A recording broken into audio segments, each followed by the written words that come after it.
everyone, welcome to BFL30. We have a stacked card for you all tonight. Indeed, welcome to VFL. I'll be your host, the Doctor. In the booth tonight will be Trance, the Welshman, if I'm not mistaken, is the name?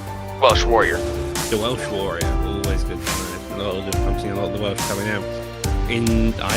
On the early prelims, we've got Jack, Pepe, Lily John. I can't say I know many of these fighters. I'm not sure about you though, Welsh Warrior. The only one I really know is Lil Jon on these early prelims I can see so far. Right, fair enough. Also, MG, I do know part of from a couple other leagues. AGS Jones has also done the same, so does Chip L, so I'm looking forward to the very beginnings of these early prelims. These fights are always good. Just because they're on the prelims does not mean anything. Indeed, any fight.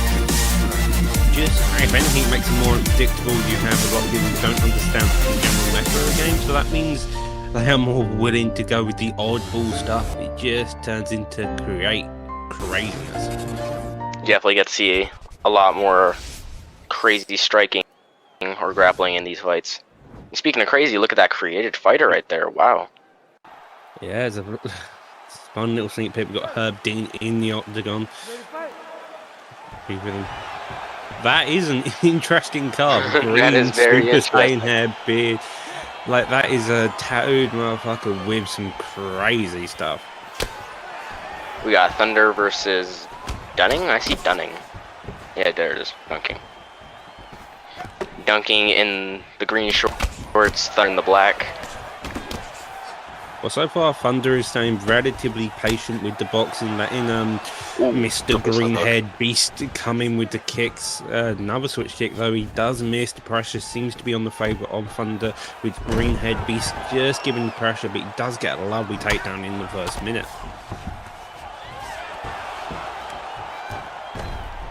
Indeed. In transition into top, just gets it up back on the feet. Back up to his body feet. Kick fired. That's a lovely job there by Scoggins here, just controlling this beginning round so far. Although he seems to be on the back foot in most cases, he is doing a fantastic job here, Welsh.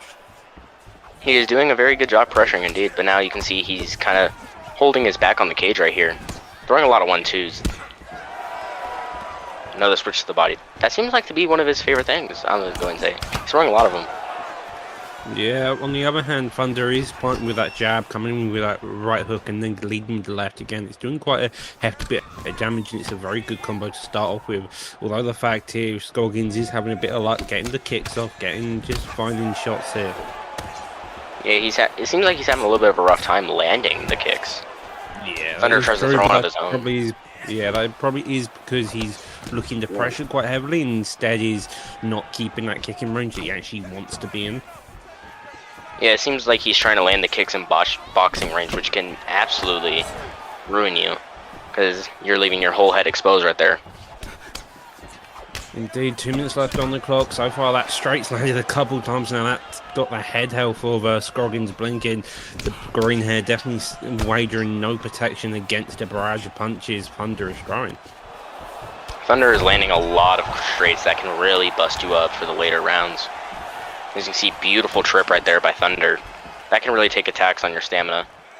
Yeah, he also did a lovely retreat there, which is exactly what you wanted to do. The retreat just managed that distance and does land a lovely kick. Getting knocked down, and he flips him off. It's always the case. If you're going to get a knockdown, you have a crazy calf, you might as well flip him off whilst you're at it. Might as well. That 1-2 seems to be the main game of Thunder, I say, but he just can't seem to get it to land clean. He hasn't worked out the distance. The best person to see the distance so far has seemed to be Scoggins with the kick he did land knockdown. Lovely Nitro transitioned into the half guard. Only 15 seconds left on the clock, and it's kind of a shaky time to start trying to get the work done. Yeah, very interesting to put him on his back at the very end of the round. Doesn't seem like he's going to get much done, but beautiful first round. I think Thunder was controlling a lot of that round, but with the knockdown, you're going to have to give that round to Dunning, just because simply of that knockdown. Thunder was controlling a lot of the middle of the octagon. As you can see right there, right before he got hit, he was holding the middle of that octagon. Yeah, it was very much the case that we saw this throughout the entirety of the first round, is that Dunning was just keeping on the outside behind that black line, which in most cases is a risky thing to do. But if you've got a long fighter like he does, and he's got those lovely lead kicks and such, you can normally sneak those shots in just at the right angle if you know your distance, which evidently does. Doughboy, on the other hand, is having a bit of difficulty figuring out the distance. As I say, he lands a lovely three-piece. Beautiful, beautiful work. Seems like one of Thunder's best combos that are landing right now is that cross into the lead hook. It's landing every time he's throwing it. He shoots for a takedown and gets it. Beautiful. Beautiful timing. Wait until he and misses. the basic boxing combos have been the mainstay of Doughboy's patterns here, but I'm not sure what else he could do apart from that, since those are working, but Scroggins seems to have an answer in most cases apart from beautiful trip. These trips are looking absolutely gorgeous. I say if Thunder can just learn some kicks, he could be a very big danger for the rest of the PS4 side of the BFL. Yeah, I do agree. He does seem to have this ground game so far. It's done fantastic. Keep maintaining the bottom guard, but now he's on the back clinch. Could easily go for a back clinch. Goes for a slam, lands it. Lovely job there, and now goes for back mount. Does reverse into back sitting. Again, it's a lovely job here. He's having a bit of control, but he's not actually getting much damage off, which is the main issue here. Most rounds are scored off on damage. Can't actually get any damage. Jumps on his back. He's gonna have issues. Yeah, if he can't really keep Dunning in a specific spot, he's gonna have trouble. If he can't hold Dunning and he can't get anything landing, he's gonna be in a very rough situation. But he's looking to land some shots here. This is very dangerous. That was a lovely bit of ground pound. Most of the shots did go on the block. A bit of damage did sneak through. Probably wants to look for that half guard again. He has got the option side, goes to side control. Instead, goes for the hooks over and over again. Couple of them sneaking past, not that much. You don't want to be punching with the lead hand, but does get the sprawl position here. At low. He can defend it here. He's going to go for a choke right here. He's going to look for it. He can't get this. Yeah, Peruvian necktie is a fairly good choke. I would have probably gone for a giddy myself, but that doesn't matter. But he does get fairly tight. The tracking does seem to be going decently well. However, his opponent is having more success here, and he does seem to be sneaking out even with the higher stamina. I say that though, the red is halfway through. The blue tipping towards the escape a lot closer. And I would definitely go in the favour of Scoggins here getting out, and nearly does, and he does so. Lovely job there.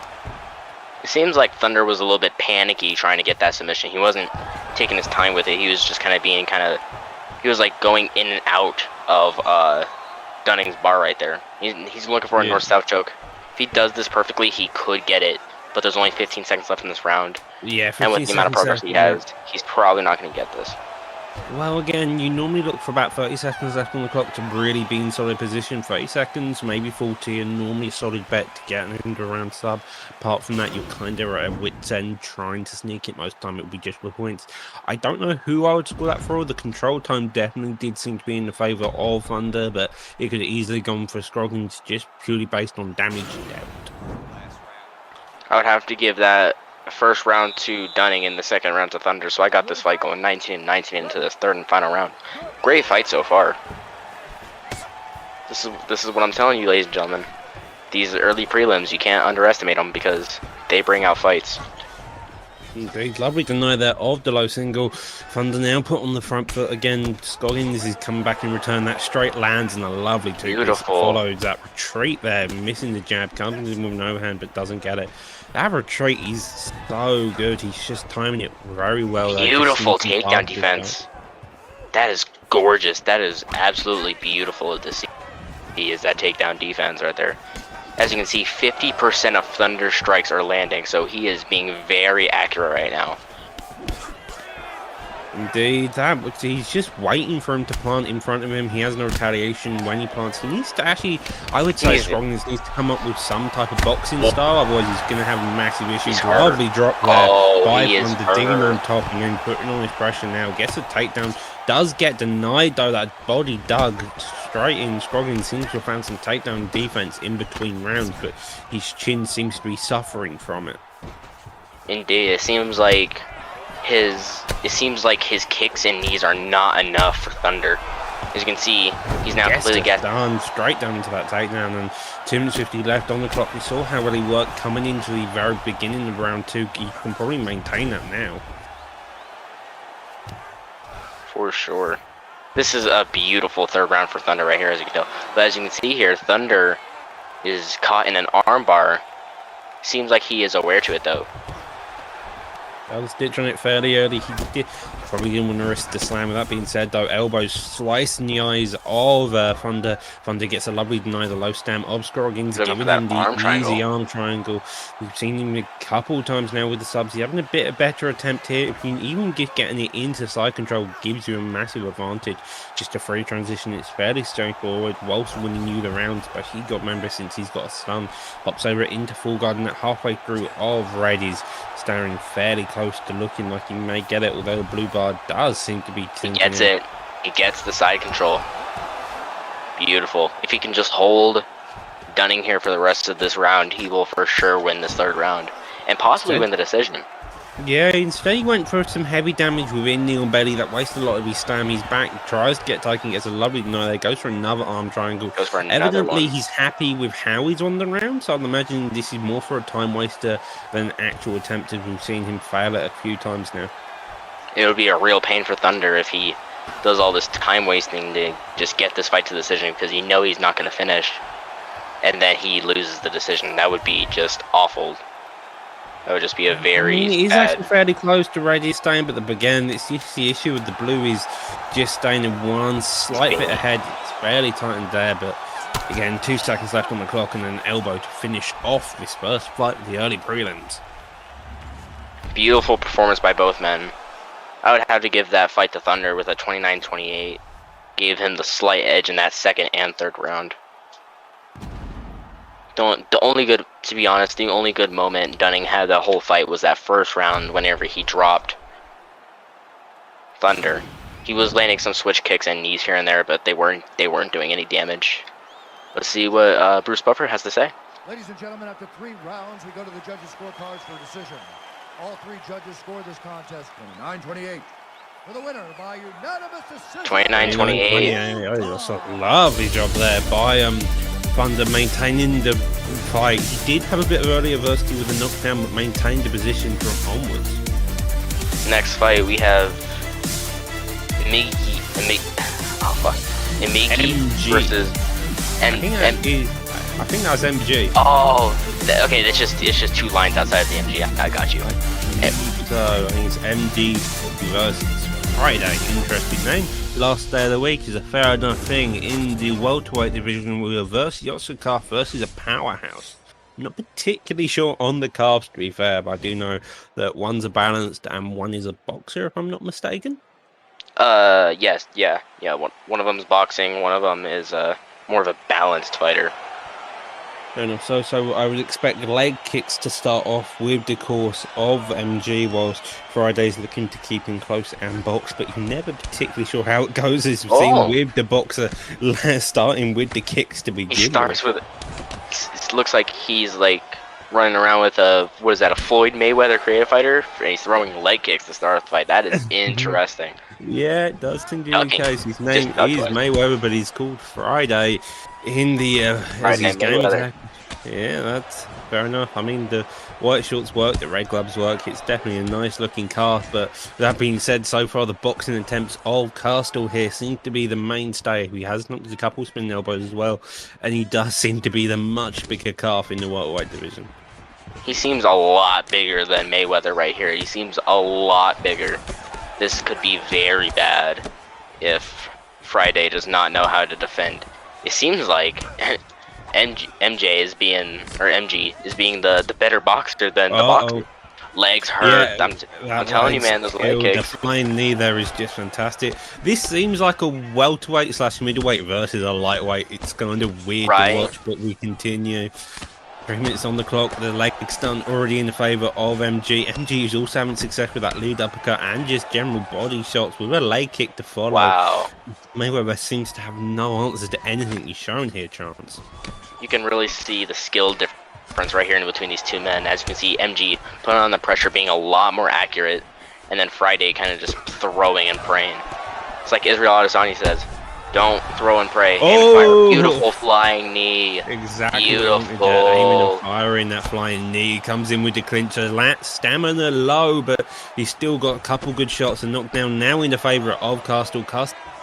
Still holding a dominant round, getting a leg stun earlier as well. The leg kicks, you gotta be wary that Mayweather is already suffering from. The boxing seems to mainly consist of 1-2s, and that's really finding any shots behind it. The hooks, they're landing cleanly past. Castle seems to also be having the power here, just landing every shot clean and just seeming to succeed every time.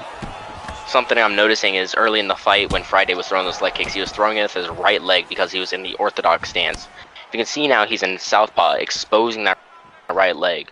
If I was Castle in this situation, I would take advantage of that and throw a lot of leg kicks. But it seems like he's switched back to orthodox since I've said that. Yeah, Friday, you better not be listening to this, like, brother. Oh, that Stam God did get low. The body kick timed at the right time. Another knee here. An uppercut fired straight up. That rear hook is seemingly one of his mainstays, as well as the rear hand. Anything on that rear leg seems to be his power shot, and he's just looking to land it. The 1-2 straight down the pipe. That straight and narrowly missing his face as he comes with the leg kicks. And with 20 seconds left on the clock, MG has shown that he is the better fighter within the first round. Mayweather nothing to really to answer back to him. Ducks under a hook as well. Lovely job there. Wow. Beautiful. That was just, you could possibly call that round a 10-8, no doubt. Yeah, it was a dominant round. Mayweather had nothing to answer for him, and that was definitely a showcase of MG's ability coming into the second round. You've got to think Mayweather wants to change it up. I would have to give that a 10-8 round for Castle. Absolutely gorgeous striking through and through. Mayweather had nothing. But now Mayweather hurts Castle, but he's gassed. You can see right there, when you see that bar right there flash, since we can't see Mayweather's health for some strange reason. As you can see, he hurts him again. Elbows, things with the body switch kick. Now putting that pressure on the slip hook still. He gets a drop with the elbow. Doesn't want to jump, probably wanting to beat him to death. Instead, digs up to the body. And again, Mayweather's having nothing to answer with. He's trying his hardest, but the only thing he's got is that leg kick. The Superman punch in retaliation. And 3 minutes 50 left on this clock. Mayweather swinging hooks, just trying anything to finish off the guy. He's clearly gassed and wanting anything just to hopefully get him to win. As you can see, Castle is just doing better. He's just showcasing why he deserves to be the winner in this fight. And he downs him again. Dropped for what, the third time this round? Ooh, but now Castle has third time, fourth round there. Does get a leg stun, even though he does get a drop. And he uppercuts him to death, pounding him uselessly at the very end. Jumping in at the very end. Beautiful. Sent the man flying with that. What was that, a lead uppercut? Yeah, lead uppercut went straight to the floor, followed by one single punch to the head to make sure he's down for the count. Floyd Mayweather is not used to the after shots. Yeah, especially not since he's out cold. I guess you can now call Mayweather defeated. After 50 fights, he's finally over. Castle finally gave the 50 and wait. Did the Jake Paul fight count as one? Do I want to ask, or should I just ignore that fight? That was an exhibition. That was an exhibition, so he is only 50-0, so that's what it's done. That being said, though, we're going to our next 3-round fight of this evening, the lightweight division of Brian Scotland using the Vanguard Archetype versus Force MG, a PlayStation fight, both of them using Vanguard. I'm expecting either a heavy random kickboxing match, because Vanguard does have some underrated kicks, or a grappling match which involves a lot of rubber guards. It would be interesting if you see one of these men just clinch and pull out a flying armbar. Oh, do we have the same Grey Fire versus each other? I think we just had a little glitch going on with the match.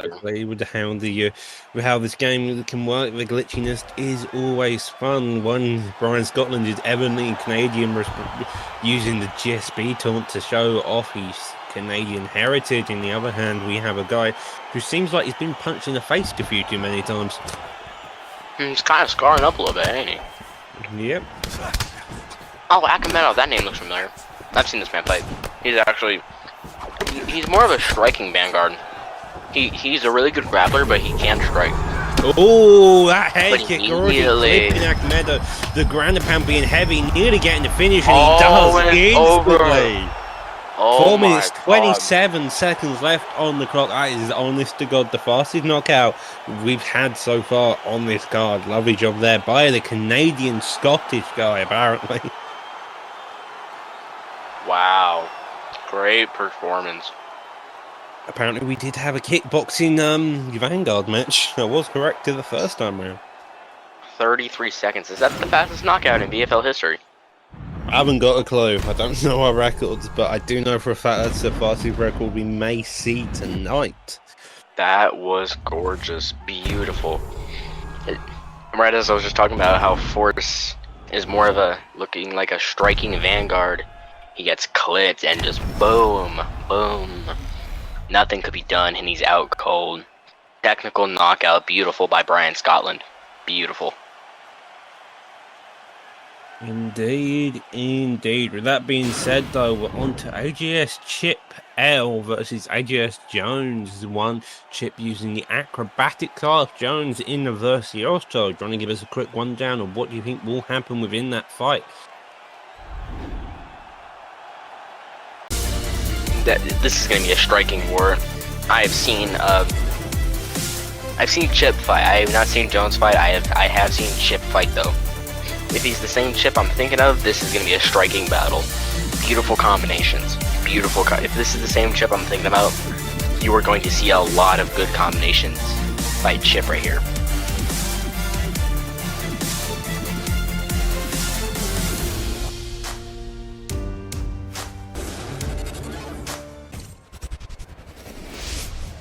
Here we go.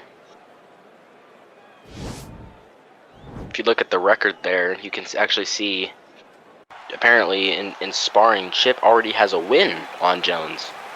They are 1-0 sparring, so this should be good. You never really know when it comes to the sparring records. If so, you don't know if that's another league fight, another sparring, a mess about fight. You're never particularly sure, especially when the both of them are campmates. So it could just be the fact they were training for a bit and then they had to leave or just to quit. You never know. That being said, though, both of them start with a kick on the Roy Jones landing clean to begin with, although it was blocked.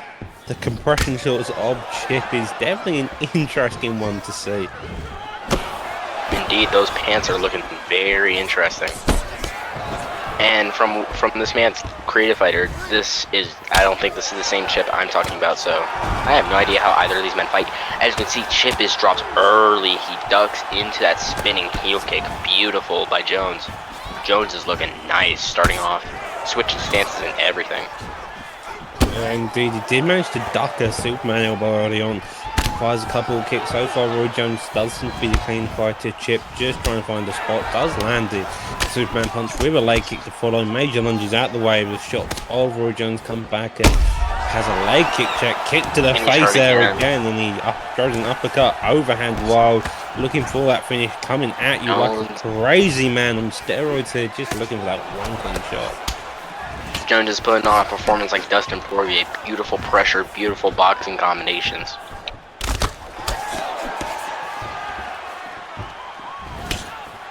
Indeed, love the leg kick gets fired, the knee follows suits, and the hook, uppercut, flying elbow in retaliation. And both of them are just going for any shot they can find. There seems to be no real method or madness. A flying kick, a spinning death kick with all those in retaliation. And with that being said, both of them are just trying to land every single shot they can. Elbows again. This has been an elbow war back and forth. 2 minutes left on the clock, and both of them don't seem to want to stop. They are just putting on constant pressure. They are looking to set that fight of the night performance right now. They really are. They have non-stop action here.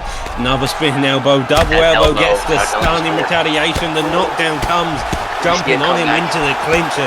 Minute 30 left on the clock. Digs to that body, trying to do a bit of damage. The cardio though does seem to be quite low. Knee flies in retaliation, and a clean takedown gets it straight down, going up the pace. Does get the posture up, and this is possibly a risky position for him to be in. Yeah, but it's risky for both men whenever you're in that posture. Oh, we're looking for an armbar.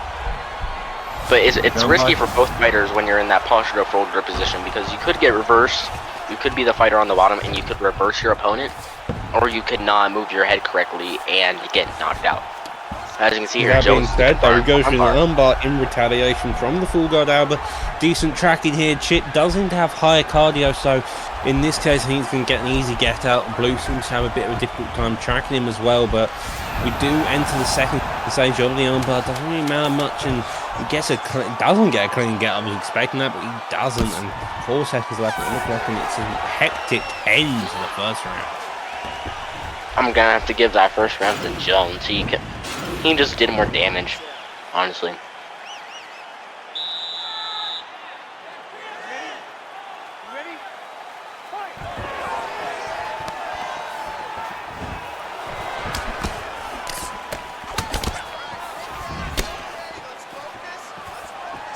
As you can see, just beautiful, just same from the first round, just constant striking by both.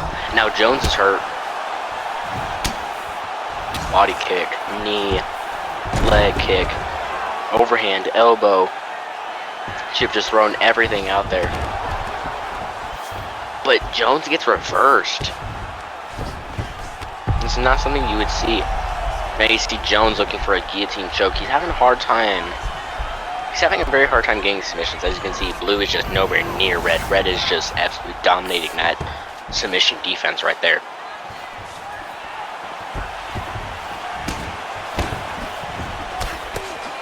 Both men get back up to their feet.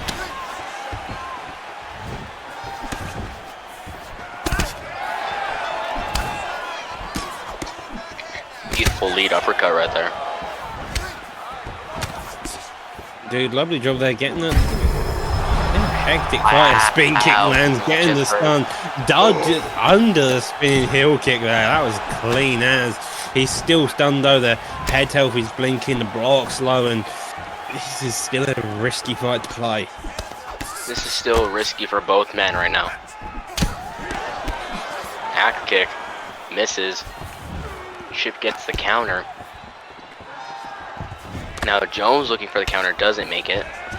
Both men are just putting I may have been thinking of the wrong person, but I still have the same prediction. This is a striking war, ladies and gentlemen. Best pick for fight of the night so far on these early prelims. And now Jones' legs hurt. And now Chip's down. Oh my god, is this it? It is not over yet. Jones is saying it is not over until I am out cold.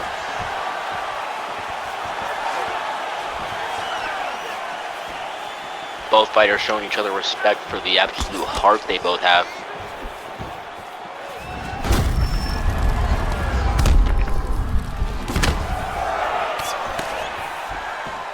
Jones is hurt now with that left leg. Head kick. Now Chip's job there getting the uppercut, and he does massively.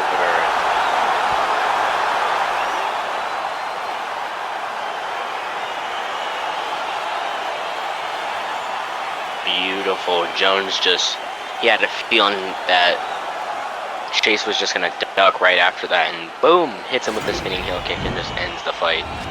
Beautiful. Yeah, slap straight through that block, getting knocked him clean out. That was exactly what you wanted. That was exactly a finish you wanted from such a hectic fight. On to our next fight, we have Jack Pepe versus Lil Jon. Jack using the acrobat style, while we have John using sniper style. So expect a lot of jabs and straights from Lil Jon in this fight. Round number 2. Declaring the winner by knockout assassin.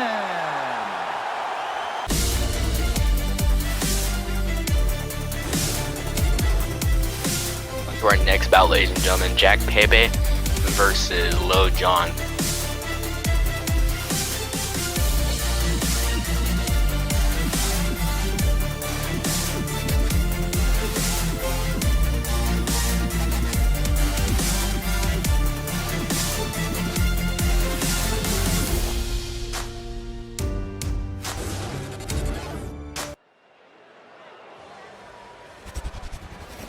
Oh, Doctor, you're on this card, brother. I just noticed. You're on this card. I didn't notice either. I didn't know I was either, to be fair, but that's just the way it goes.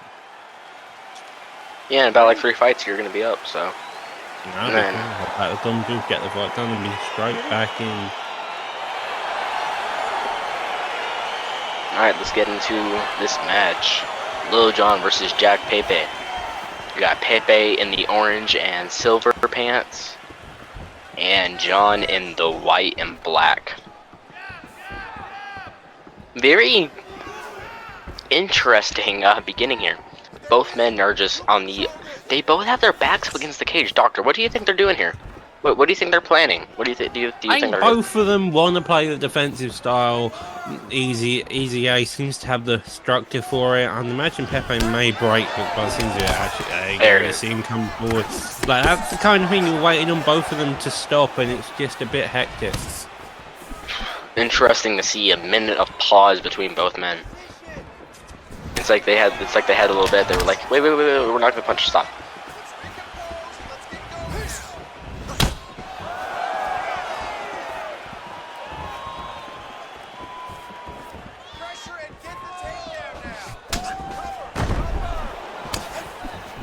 Very technical way to start off this this fight right here. Both men are being very technical. Who do you got taking the lead so far in the striking so far, Doctor? What are you thinking? Oh, definitely easy there, getting the stun and putting on the Definitely. pressure now. Grain kick definitely made itself known. Both of them are playing a really steady game, not really sure how to engage. It's an interesting thing to see.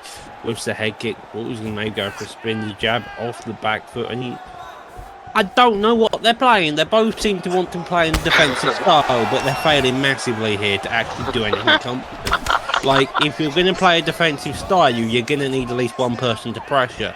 I think their corners haven't told them that they're not going to walk forward, apparently. This reminds me of that Anderson Silva fight that Silva was in, where he fought. I don't remember who he was fighting, but he was fighting someone, and the fight was so boring for the whole 5 minutes that Anderson Silva.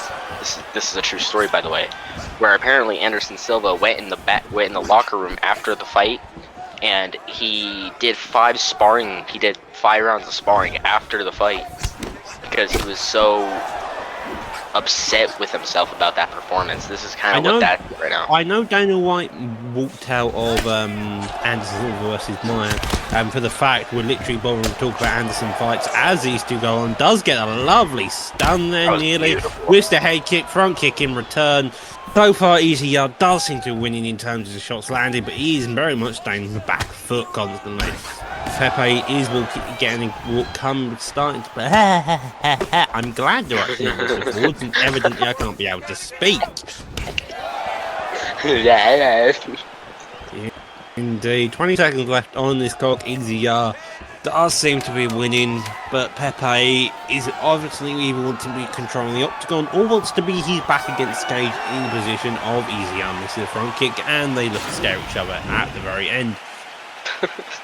Very interesting first round. Some people would call that boring. I would just say it was very lackluster. Not boring, but very lackluster indeed. I mean, it wasn't lackluster because you saw that part. We did start talking about Anderson Silva, but it was a very interesting fight to begin with. You could tell what both of them wanted the play style. Maybe they'll change it up coming to the second round, but it's a bit unclear until we start getting into it.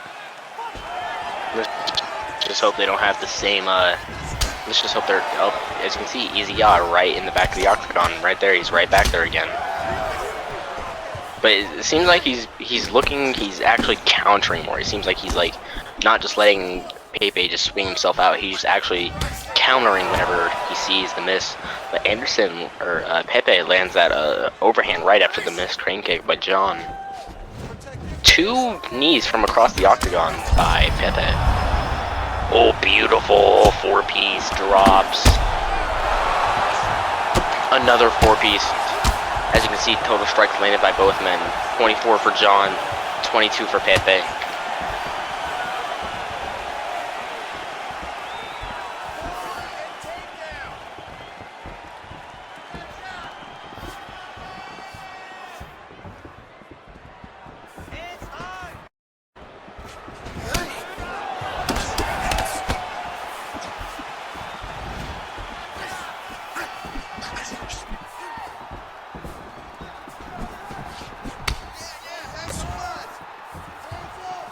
right hand by Pepe.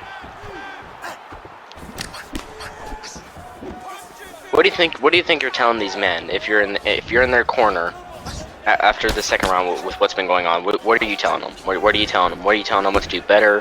What to do? What to fix up? What are you telling them? Okay, so neither of them have worked out their range. That is so evident by both the fact they're whiffing head kicks. The chin health of Pepe is worse, so he's evidently down, I would say. The straight narrowly clips him, does get the head starting to wobble, clips back with the straight here.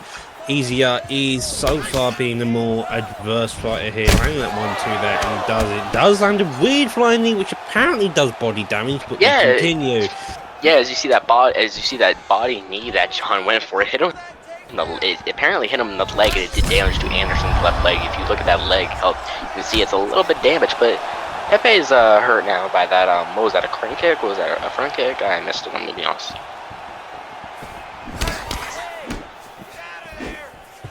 A lot of 1-2s for John. That's really the story of this fight, is that 1-2 by John. Ooh, another stone. Finally some action here, putting on the pressure. Finally. Lovely split outfit, and again we're back to just walking in and out of range, slowly kicking each other's legs. In and out. These people are walking in and out more than the fucking In-N-Out burger restaurant, bro. Like, wow. Like, I understand. Oh, this is gonna be bad. Every time I go to say something and they seem to do action, I love it dearly, but at the same time I hate it. I understand why, but it's difficult. 20 seconds left on the clock. They're still walking in and out of range. I don't know who's on this round. I don't think I really care at this point. I just want to see someone get the fuck out. There we are. Good shit. Lands the overhand, and that's a close finish to the round. Neither of them could go in either way. We've got the other commentator laughing his head off. And we ain't going to round 3. Who do you got in that round, Doctor? I'm not even sure, to be fair. I just want to see a knockout. Punch each other in the face. The corner needs to tell them to walk forward, do a takedown, do something. I understand why they're both playing defensive game, because that seems to be working. But if you want to make sure you steal the round, you need to be the one pressuring forward in this case. You can play on the outside if your opponent is the one pressuring, and they're not. Whiffs the leg kick, and their range is still fairly fucked. They're thinking they're coming in, and they're not. Overhand whiffs there. 1-2 straight down the middle, hitting that block. That leg kick hits, and the overhand clips, luckily. Jab being fired out, the overhand follows. We've seen a couple of overhands. A leg kick, head kick, finally lands on someone's block. And with that, and we've got a minute into this fight, we're actually starting to see a bit more landing. The stun there, lovely job. He did back off for a second. If you've got a stun, you're going to need to pressure, and this is exactly what you want to do. You can see right there, if you saw those stats, said Anderson or Pepe has landed 29 significant strikes. You would think there'd be more, with the fact that we've been in this fight for about a little bit more than 2 rounds. But this has been a very, very slow fight. If only this fight was 5 rounds, Doctor would be just falling asleep. Doctor, you would just hear Doctor snoring in the background. Just. And we got a lovely head kick. Head kick finally lands, a knockdown coming in the block. Overcommitted the pressure there. That jab is putting on major pressure, but he needs to fire something behind it, a hook, an overhand, something, and he gets it with the massive head kick. Finally landing after we landed that first one, getting that fantastic finish after a bit of a weird three-round progression. Interesting start to that fight for the first 2 rounds, and a little bit of that a little bit of the beginning of that 3rd round is still a bit lackluster, but as you can see right there, John gets the illegal kick in the back of the head, but a win's a win after a start like that. Still beautiful knockout by John, but you can't defend in nothing. You can't defend a fight where you're not getting hit. I think that's a good way to think about it. Moving on to our next bout, we have AJ's Vibe versus AJ's Knuckles. I actually know Knuckles. He's one in the other leagues that I fight for. He's in the CCL, I believe. He recently won a bout in the CCL against someone named Deacon Holohan, where Knuckles was getting dominated for about like two rounds. He was getting destroyed. You could possibly say that fight was going 2016 to 10-8 rounds. And at the very end, Knuckles gets dropped. He gets a reversal and breaks Deacon's arm in an arm bar from back sitting. So it was a very good comeback for him. But let's see how he's improved coming into the VFL. Indeed, Knuckles Rob versus Chillman in the middleweight division. Did I see? I could be wrong. My eyes could be playing tricks. Welterweight. Welterweight. Always a fun weight mix between the grappling and the striking. Very basic carve in one corner, much more different compared to the green-headed beast we saw earlier on. In the other corner, we have interesting hairstyle with some nice tattoos. And here we are. Touch of gloves. Beautiful check to start off. See, here are some action. Doctor, you liking this? 10 seconds there. I am indeed. Both of them are doing a fantastic job here, and it's back and forth. Robbie's shooting for a takedown and gets it. Okay. Knuckles showing off a little bit of grappling here. Indeed. Lovely grappling to begin with. He did land a spin kick earlier with another check, as you mentioned. So this so far has been in favour of Robbie Knuckles, but he probably needs to change up his style in some aspect. Straight coming straight down the middle, and again, one of them putting the pressure, one of them staying on the back line, which is exactly what you wanted to hear. Spin kick there again. That spin kick is landing lovely. He needs to start walking towards that rear hand just to stay out of the way. Knuckles is going for a more kickboxing now, but leans into the lead hand, but gets away from the straight. Remember, ladies and gentlemen, the main event of the evening tonight: TMF Crypto versus EK Bang Bang for the Xbox Championship. That is a weird fight. That is a very interesting fight, and I am excited to watch it. Bang Bang doesn't have a move backwards button, and Crypto has some weird ass footwork. As you know, as I know, we get back into this action. That body being dug to, leg kicks in retaliation. 2:40 left on the clock, and both of them are just going at it. I have fought Crypto in my day. He's actually one of my losses in the VFL currently right now. So. Ooh, lovely job there. Digs that body, gets this done. The body's done there. Goes for the knee. Does get caught though, and he's looking for that pullback. Doesn't get it. Sadly, the uppercut missing. Leg kick straight down fake. Nearly gets head kicked in the face. Lovely block there. Body kick again. Slammed straight down the middle. And with that being said, this so far seems to be Chillman's round. Although Knuckles had a good beginning. Lovely job there, blocking it, gets the pullback counter, and another body kick, gets the stun off pullback, goes for the ground and pound. He is getting it now, but dishes on it, knowing that it's too late to capitalize majorly on it.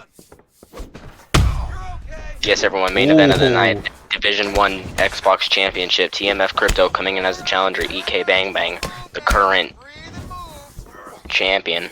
And then the co-main event, we have Tink, the Division 2, the PlayStation Division 2 Championship, Tink versus OC. Oh my god, Knuckles is getting destroyed right now. Indeed, indeed. Lovely miss of that head kick there. Digs down to that body, narrowly avoids it, and... Like I was telling you though, before, as we were going into this bout, there was a fight that Robbie had where he was getting absolutely destroyed for 2 rounds straight, and then pulled a submission, but this is looking very bad for Robbie right now. Chill is just push the pressure. Just blow your load, brother. Definitely a 10-8 round for Chill, man, right there. I wouldn't say 10-8. You like both of them had stuns back and forth, and you normally have to be pretty fucking dominant to even get close to a 10-8 round. Chill did seem to have the more extreme version of winning, though. That being said, Knuckles is fairly gassed. 2 body stuns has done massive impacts, and now he's starting to land on his pressure. Digs that body, and the jab strike coming out, hitting the block, but he doesn't do much. Comes back with the crane kick. Barely 30 seconds left into this round, and it's just non-stop action. Overhand whilst gassed in a split kick to try and break the body. This is refreshing to see after our last fight. We just won. Oh, I think he's getting cocky. He's going, bring it, brother. What are you doing? I think guys right there, Knuckles went for, what was that, a takedown, and he man threw a front kick and absolutely. That is some look lovely at those. there, bringing it, wanting it, now landing that straight down the middle, taunts it again, kicks the leg, taunts again. This could be massive, and he manages it. Lovely job there, getting that clean pullback into the finish. Some utter lovely showmanship coming into the end of that round. Wow, that is the first time I've ever seen someone pull back from a head kick and knock out someone. I've always seen the ducks, but that pull back was gorgeous. Possibly performance of the night or knockout of the night so far in this fight. Now, off of our early prelims, we now have just the prelims. In our next fight, we have Zion Williams coming into the Virtuoso versus Walker, the powerhouse Ladies and gentlemen, referee Yves Levine's archetype coming into this bout. I have fought Zion a lot. Or no, well, I've only fought him twice, but I've beaten him twice in both of my fights. I beat him in the CCL, and I also beat him in the PCL. Both of those wins coming into a submission. But me and him are good friends as of right now, so this will be very fun to see. AJ's Walker versus King Zion. And then after this fight, we have the man in the booth right now, Doctor versus King Bingo. That's on time. And then after that, we have Ray Lamas versus Jonathan Bardson. And then after that, we have El Schlimp, which is someone I am not the biggest fan of, versus AJ's Juggernaut. And then 2 more bouts in the prelims. But let's get on to this fight. Zion Williams, AJ's Walker. Have you seen either of these men fight, Doctor? Zion Williams is, I believe, a grappler in most cases. I could be wrong, could have some striking, but Zion's been competing in a few Instagram leagues. Walker, on the other hand, I do know is a striker. From a few other leagues he's been competing in. Zion's standing, already putting on his pressure. Takedown fake by Walker, landing the overhand, coming in right up there. Does get the takedown there, landing straight into the half guard position. Zion Williams is definitely more of a grappler, but he does have some good shots on the feet. This is a position right here, this stack guard position. He got me in this position in my fight with Zion Williams. Lovely attempt of the stack guard. It's not a fantastic position to be in, I'll be honest, even on both ends. Just for the fact that it may land damage, but it definitely gives up the position of the ground, especially when it's difficult to take down your opponent. Lovely combo there after the stun. Try and get the pressure on. And sadly fucks it up and gets slammed on his back. Gets a lovely clean denial there. Could easily go for a denial. Instead goes into side control. Gets that denied there. Interesting. He probably wants to look for a crucial kick. He has it, but probably not. Does get the reversal. That was an easy deny if he got it. Sadly doesn't. And that being said, we're back onto the feet. For sure, that was a beautiful reversal by Walker. It seems like Walker's definitely winning this fight more than Zion. It seems like Walker wants it more. It seems like he's beautiful takedown defense right there. As you see, he's learning. Walker is a fast learner. He knows what you're going to do, and he will counter what you're going to do. Well, 2 minutes. Every time Mosiah has had it twice on the ground, and so far he's failed both times. Going to keep it on the third, it's a bit uncertain. He did get an easy reversal off, which he probably should have done. Denies the top mount, and that's definitely put a right into the bar of him. Gets an easy transition back into it so far. Zion's having a lot of difficulty getting clean denies off, and so far Walker is having a massive control of this, like even when he's on bottom. Indeed, Zion reminds me of like a Tyron Woodley. When Tyron Woodley was in his prime and the champion, he has heavy hands, but he looks to put you on your back and just smash you. Or more of a Kamaru Usman right now. Well, yeah. So far though, he doesn't have any smashing abilities. He's not playing over domineering aspect of Usman either. Zion's just having a tough time in general. Walker's having an answer to everything he gives. Every time he gets taken down, he gets back up and he's playing Derek Lewis style, and then he's just coming onto their feet and just working you in the face. And Zion's only success so far is an overhand and an uppercut lands there. Gasper's takedown here. We're a minute left on the clock though. He started working very early on and just doesn't get it. Does get a lovely job low down here. Probably could look for any type of sub, or does go for Kimura. It's a 40 seconds left on the clock, so it's probably a risky thing to do. This is definitely I would ditch this and just go for side control elbows. They don't do as much damage as they did in 3, but they do quite a significant amount just to give you favour coming into the following round. But that being said, towards the end of the round, and he's trying to get you to break his arm. I do think if Zion got the chain from the Kimura and rolled into that armbar, that you are able to get in that position right there, I do think he would have actually had that submission at the very end of that round.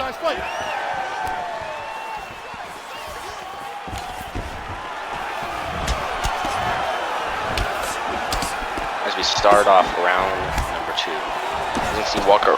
Oh, that was gorgeous. As you can see, Zion was shooting for a takedown, and Walker hits him with the uppercut as he was coming down. That was beautiful.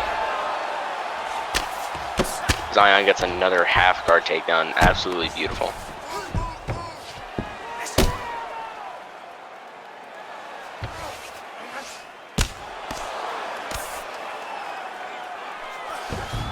See right there, Walker just was known to that hook, and he just block. And he gets full guard. This is very good. This is a very good position to be in, at least when you're on the bottom, because you have you could argue that you have more control on the bottom in full guard than on the top. You could argue that.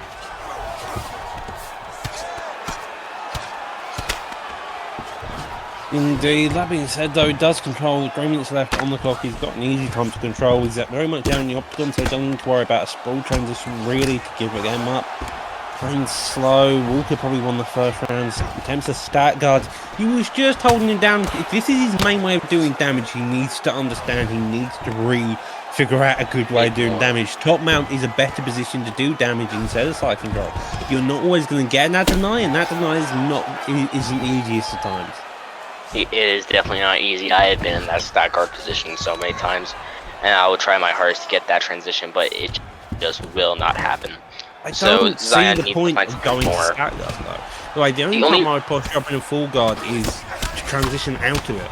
To get a bit of shots in, make sure you don't get stood up by the ref, and then transition into it. Like, every time he gets denied, he can easily posture up, transition into a half guard. Instead, he goes for this ground pen, which is, yes, it's doing damage, but it's not doing much. You get better returns if you go to top mount side. Stack guard ain't a great position to be in.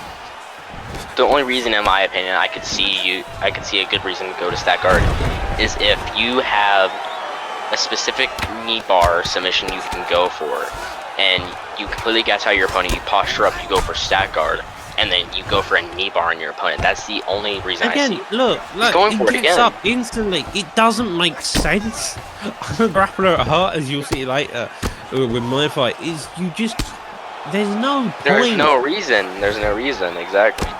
It's such a strange thing to do, especially if you're a grappler. What you're going to be doing is you're going to be holding him down, maintaining position, and then looking for shots. You don't be looking to shots and giving up a position. It's never the case, especially with how hard it is sometimes to take people down. It's always position over damage or submission. In most cases, you work the position to get the ability to do damage. Because if you don't hold that position and they end up getting better damage off, your fuck can't then later get a better position to do that damage. And that was very much we saw, although the stat guard did work well for him there, it won't work against the higher level comp. It won't work whenever Zion gets up in the rankings and starts fighting for a title. It just will not work. But I think Zion is fighting in D2, which I think is a lower competition. I might be wrong there. He might be fighting D1. But if he's fighting D2 and he tries to move up to D1, he is not going to have that easy of a time on stat guard against D1 opponents like Crypto or Bang Bang. He just won't have that ability. People deny up anyway. Like, it's a slower transition and it's upwards, so people are just going to go up any time they see it. So it's a fairly one weird fake there. Interesting enough, does go for the top mount, does get the deny. Lovely job there. He needs to probably look for a better transition and way into it. Probably build that GA, which he is doing here, but he's for his opponent to move, gets a denied. See there, he's already denied his stat guard. He's got a read on it and back up onto the feet. Takedown shot, misses a knee in retaliation. Evidently Walker is annoyed by the fact all he's had so far is takedown, and he blocks low, takes the front kick, does get another takedown onto his back, and he probably will look for a stat guard here. I'm going to take a wild guess. I wonder. No, he goes for half guard. No, he goes for the half guard. Interesting enough. At least that's something different for once. Does get the deny. They could go for an arm triangle, and he does so. Lovely deny there by Walker. And we're back into a full guard position. Walker has maintained a lovely full guard for the course of this round. Has allowed stat guard, annoyingly so, but there it is, the stat guard position. That's just the way it goes. He avoids the head kick. He doesn't even land any damage that time. Lovely job. He wastes stam even. Lovely deny there, though. It's interesting to see that he can deny, but he can't do it anywhere else. It's an interesting showcase that he's been in that position countless times, and he probably needs to change it up. Finally gets top mount though, and with that being said, he goes back into half guard. 2 minutes left on this clock, and this is a wild fight. Indeed, this seems like it's going to be a lot of top control from Zion, and it seems like it's going to give him... Because, get this, something I've seen... Ooh, Walker's hurt. Something I've seen about Zion a lot is like 3 or 4 of his wins in the CAF community are by split decisions, specifically split. So I think that's what Zion's looking for. I think he's just looking for to get top control just to get the decision. I swear, if I call out top another control doesn't do much though. If you're looking for damage, go to the half guard. Posture. Have we seen him posture up once, apart from in stat guard? I don't think so. The one other time Zion postured up so far in this fight, Walker blocked 2 of the 3 shots. That's incredible. And here we see Walker getting another takedown. Zion has gassed Walker out purely by shooting takedown after takedown, being competent, and that front kick has been landing because Walker wants to make sure he doesn't get a takedown. And here we see 20 seconds left on the clock. He can do it. If he postures up here, he tries a bit of damage off, maybe he would actually win the round. I'm not particularly sure. He does get the get up though.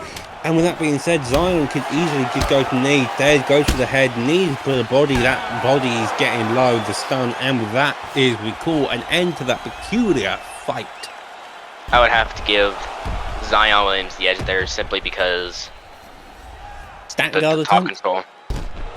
Yeah, the amount of takedown attempts. But dude, if Walker pulls this, see, you see the posture of these fighters. That means it's a split decision. I told you, motherfucker. He gets these fucking splits, bro, every time. I'm not really surprised. He has a peculiar way of grappling, which just means every time he gets on the ground, he's back up on the feet again. So it's pointless. I fucking told you. What the fuck did I tell you? I fucking told you, bro. Oh my fucking god! It's an interesting one indeed. That being said, I need to pop out of the lobby, I believe, judging by the fact apparently my fight is up next. Yes, sir. Just mute yourself, and we will have me commentate your fight, brother. Just mute yourself for the fight, and then once your fight is over, we will see you back in the booth, brother. Good luck on your fight. All right, ladies and gentlemen, our next fight. Doctor versus King Vigo. I am fighting King Vigo for the CFC Fight Night 26. I have never seen Doctor fight. Since he is fighting Vigo, I assume he's on Xbox, so maybe we'll run some spars in the future. But let's go into this bout. King Vigo versus Doctor. Nice leg kick by Vigo to start off.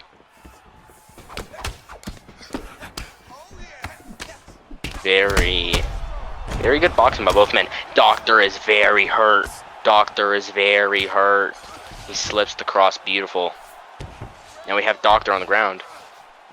If I remember correctly, from what Doctor was saying, I believe he said that he is more of a grappler. As you can see, he's looking for the takedown, beautiful. That's what you want to see. He's looking for that Kimura. This could be good. He's going for the chain. He's committing to it. If Doctor does not get this transition right here, he will get reversed into a bottom side control position. King Vigo is being very patient right now. It seems like he's going to get out of it. Right here. Beautiful submission defense by Vigo. He's getting right back up to his feet. Vigo wanting to strike, Doctor wanting to grapple. Don't underestimate Doctor on the feet, though. He does look like he's landing some very good shots right now. As you see, he goes for the clinch, goes for that head knee, and then goes for the takedown. Doesn't get it. And then he goes for another takedown right here. He gets it. He has to be very careful of this side control reversal, which I was just talking about. I was literally just getting ready to mention that, and he denies it. Beautiful. He's looking for a crucifix. Now, Doctor here can either elbow or he can go for an Americana. But Vigo barely slips out of it. Beautiful elbow. This could be very bad. Vigo gets back in that side control position. Now we're going to see how Doctor is in the guard. He postures up, goes straight back to side control. Absolutely gorgeous. He gets top mount. Vigo's about to give up his back. This is very dangerous. This is really bad. This could be really bad. Back in that half guard position. He's looking for an arm triangle. And you see Vigo's panicking a little bit. You can see that bar is getting very big.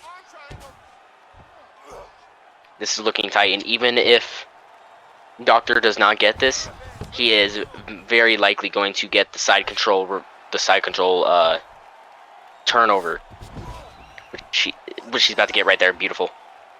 So now Doctor's not even worried about getting the submission. If he gets it, boom, perfect win. But if he doesn't get it, he's got side control. Are we gonna see it's over? Oh, I thought it was over. I thought it was over. I'm gonna be honest, I thought that fight was over. He's looking for that chain from the Kimura to the armbar again. This is what we were talking about in the Zion fight. See if we can see Doctor needs to pull back on the arm, separate that grip, and it does not seem like he will have enough time to finish the armbar. Great first round for Doctor. Absolutely beautiful. As Doctor did get hurt in that first round, but he controlled the rest of it. Absolutely beautiful. You would have to give that round to King Vigo simply for damage, but so I got the fight 10-9 King right now. But I think Doctor is going to be able to pull this fight through if he can keep the spine on the ground. He clinches again, hits him in the head. Hits him in the head twice. That's dangerous.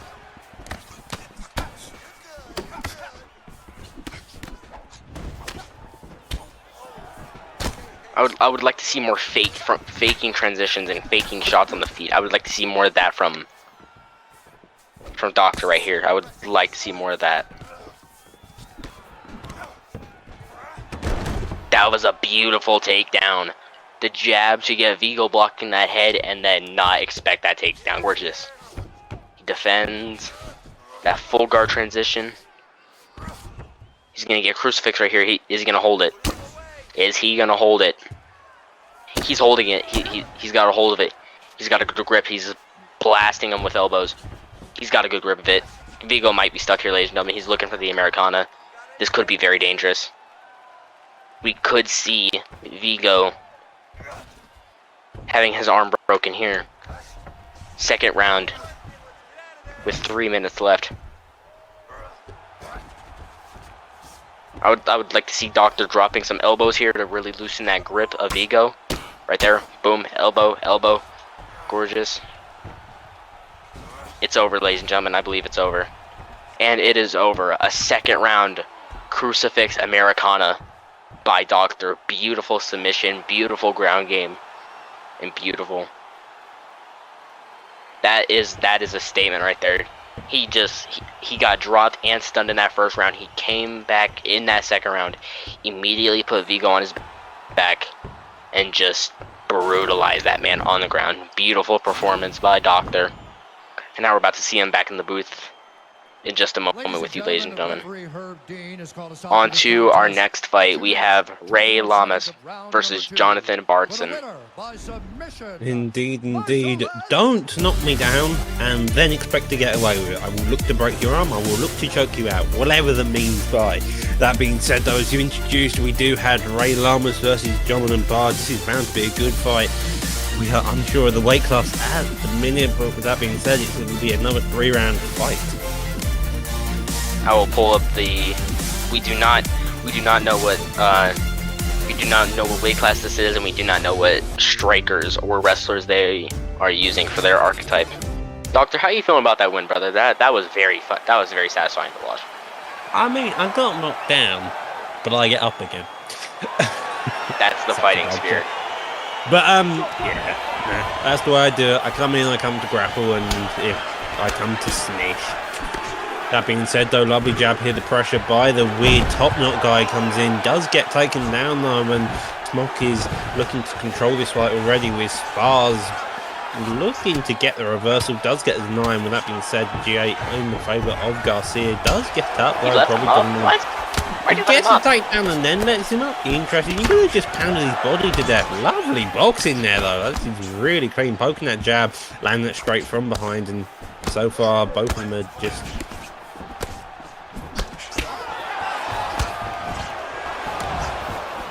You could have counted earlier. Like, the uppercut, yes, a bit slow, did land on the block, and that was exactly what you wanted, though. That being said, both of them are winging hooks in the pocket. Neither of them understand the idea of backing off. Oh, that knee! That knee! Then another knee comes in. The midget here is putting on this massive pressure. Doesn't play against the arm length of I'm not sure who's who. Bartson has the giant ponytail, and Garcia has the black hair. That makes sense then. So Garcia's in the red, and Barbarossa's in the blue. The giant ponytail guy. Honestly, it just looks like dots on his shorts. I'm not even gonna lie. It looks like just dots on Polka dots versus camo. Interesting part. With that being said, though, both of them are just winging shots at each other's block. Yeah, they're just throwing. Actually sneaking through. It looks like they're both trying to block break one another. The issue is they just can't understand the ability to actually hook round after they're actually overcommitted to block. Yeah. That triple jab is making that block overcommitted, but he then just isn't finding any hooks more after it. Yeah, really more after it. Maybe he's spending this first round looking for those block breaking shit, and then comes in afterwards with the heavier combos. You're never particularly sure how people play. That being said, though, a minute 30 left on the clock. The kicks of Smok is definitely paying attention to that leg. He's digging with that uppercut, but again, neither of them really land anything cleanly. They're not really landing. They're not really. They're kind of just. It seems like they're throwing and praying. They're not. Everything's landing on the block. There seems to be no real technique, although we did see a lovely technique. A head kick whiffs the counter jab, straight head kick, and goes to sneak in, doesn't get it. A knee fired in retaliation, and 30 seconds left on this clock. Both of them have spent the majority of the fight hitting the block. A lovely counter uppercut there, pushing down, digging down, does whiff on the body shot. Another knee comes down, wild hooks, just trying to break through that block. You can hear the clapper. 10 seconds left in this first round. And they finished with the clean round, both of them more content with hitting each other in the block than anything else. The stun probably going to the midget purely on the basis of that he countered with an uppercut when he went down to look to that body. A short bout of respect to show, and a straight clips him early on. The leg kick misses, and the pressure again by Barbarossa here is definitely putting on this pressure. He doesn't want to stop. I would definitely like to see Bartson have some more technicality in his striking. He seems like he's just kind of just throwing and hoping. Indeed. That's actually a bit difficult. He's just trying to do anything particular. Does coming with that uppercut lead hook is kind of landing, but at the same time it isn't.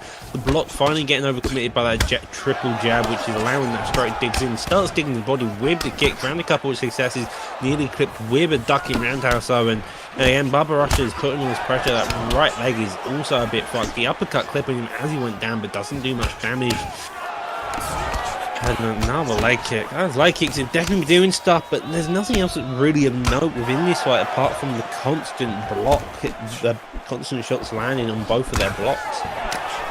If only these men were being more tactical and landing more, you could call them a VFL version of Max Holloway. I mean, there is some evident technique within it, but both of them seem to lack it in this current fight. Maybe it's the lead nerves getting on, you don't really know. That being said, though, a knockdown comes in, does try the up kick, expecting the comeback can, and so far Barbarossa has probably won this round. The leg kicks now starting to play fruition as well. He wants to probably start going back to that. And I imagine Garcia hasn't realised how far his leg is done by the fact he hasn't actually switched it so far. The calf kick's playing ultra effect to it. The jab straight, that hook nearly dropping him, and so far I'm not sure what that was. Checked. I think Garcia went to go for a spinning elbow, and Bartson went to go jab across and hit Garcia in the back of the head. Yep. Lovely switch of legs there. That he finally realised that leg is probably low. Gets to stun. He starts kicking the other leg now. He wants him both to be sore in the morning. Both of them start trading. That head health of Barbarossa is blinking. Maybe it's not the greatest idea to stand in the pocket, but apparently he wants to stand and bang. He is teeing off on this man right now. He has no self-preservation here. He just wants to. He's going to walk forward and he's going to come at you. Finally gets stunned. The hook coming in now. Double uppercuts here. You need to go for that body. You need to go for that body. He's gassed. You need to go for that body. You need to go for that body. Does get the drop low. Jams him to finally, and again, The headhunting of both fighters now starting to play fruition coming into the end of round 2. Nearly gets another stun. The uppercut coming in, the block so low with both opponents. They've taken so many shots that it's taken nearly 2 rounds just to work it down. Tries to get the death kick, another leg kick in retaliation. 5 seconds left on the clock, and this has been a weird fight so far. We've had a shaky round 1, had a shaky round 2. What do you expect to come into round 3? I am expecting to see Garcia do a lot more pressuring. I'm expecting him to see, okay, I dropped him a few times at the very end of that round. I started winning that fight. I may not have won the round, but I still got heart. I still got fight in me to win this fight. So what I want to see Garcia do is I just want to see him put everything into this round. I don't want to see him have a lot of stamina left when this round's over. I want to see him dump everything into it. I want to see him dump everything. Oh, and that's as I'm talking exactly about right what there, that X kick, getting the drop, and now we're looking for a possibly a finish. And it is over. Very cleanly. Beautiful Garcia. That was gorgeous, brother. That's what you want to see. That is what you want to see. I think he's smelling that performance bonus right there. I think he's smelling it. He said, I got probably the coolest knockout so far on this card. Give me my 50 G's. And now on to our next fight for the prelims. We have El Schlimp versus AJ's Juggernaut. This is a 3-round lightweight bout with Schlimp using the versatile and AJ's using the wrestler smasher archetype. Smasher archetype is a wrestler one. That's always a fun one. Maybe you'll see a bit of ground and pound on that side. Pudgy, interesting.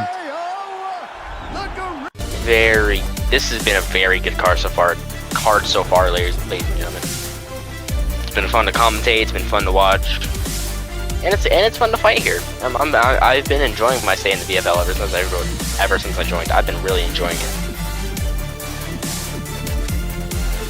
And then after El Schlimp, we have BSD JT versus Brian Anderson. And then for the prelim headliner, AJ's Optimus Jojo versus Moth. I think that's how you say his name. Moffat Man, got you. I think see Schlimp coming in with his original mohawk, very lime green hair.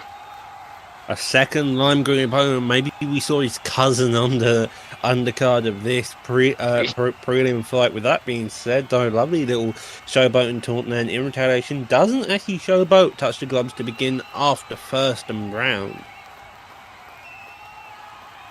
I have watched Schlimp fight here and there. I've kind of seen what he's been doing. He seems like a little more technical than the other fighters we've seen on this card so far. He's a little bit more technical, but he still whiffs quite a few times. Lovely job there, starting that Neil, starting to put on this pressure. He does get a takedown. With that being said, he does get denied, though. Lovely job there by Schlimp getting the deny. As you can see, Schlimp in the gray, black, and lime green track pants, while Holt he's in the the guy gray. who looks like he should be in an emo punk band. The other guy looks like a fairly normal fighter. That being said, like though, the the emo punk does knee into the body, throws an overhand, looking to do damage, does get slipped though, and emo punk is looking to get his guitar out to start bashing people's heads in. he's looking to use those legs as guitars. He's looking to be on stage for the next Skillet. That's why he's rushing so hard. He's looking to get this fight over with. So I would say Skillet has a more black theme, not a lime green. If he maybe wants to join them, maybe he's a black afro. Yeah. So wait, well then, what band's like lime green? Paramore? Maybe. Oh, as you can see, Schlimp's hurt. He does seem to be having a bit of misery business here with the fact Walker is sticking on to it. The hard times are now starting to come on. And with that being said, with only 2 minutes, still got 2.5 minutes left of the round, does go to slip the knee, gets hit with it instead. The wild overhand trying to land. And with that being said, Walker is definitely looking like he's on the back foot whilst not being on the back foot. It's an interesting fight indeed. Indeed.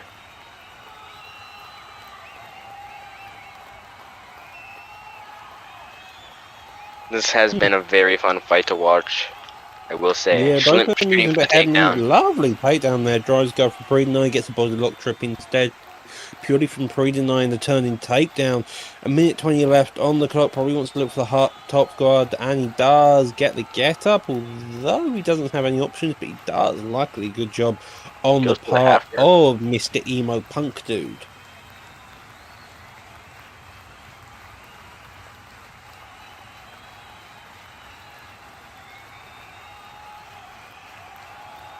Waiting here in sprawl, could have gone to get up, probably a safe bet. With that being said, though, he does turn into this. It's interesting to note, even if we look back on the actual card, Scott Schlimp is the Versioto and Juggernaut is the Smasher. I was expecting, the fact he hasn't actually shot that many takedowns recently. He's only just got the reversal now, which is kind of interesting. It's a very interesting choice to calf pick if you're not hunting for that takedown. That is something that is kind of interesting indeed. All right, end of first round. Who would you give that to, Doctor? Who you thinking? I want to say the emo punk dude. I'm gonna have to say Juggernaut honestly won that round, in my opinion.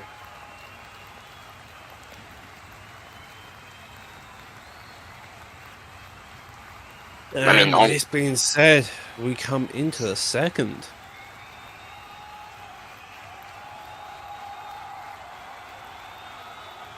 As you can see, Holt immediately putting Schlimp on his back foot. Nice lead roundhouse kick to the head. That was nice. Indeed. 4 minutes 20 left on the clock. Schlimp so far was getting pressured, goes for a wild kick. Juggernaut's time really quite basic and ducks the overhand nearly. Comes on with the body shot, pulls back, doesn't get a good counter though, and he's gone for that same combo twice now. Maybe Simp can get a decent read on it and start looking for that counter. Head movement a bit wild, does get taken down, does get the reversal though, and now he's got his back taken, goes to the slam, and he doesn't get it. Could easily go for a switch kick, goes to the body, does get caught, and knee to the face, and both of them are just, they don't really care about stand. They're just looking to gas each other out by pure brute force measures. If you saw those striking stats right there, you could see both men at that very moment had both landed 40 strikes on the dot.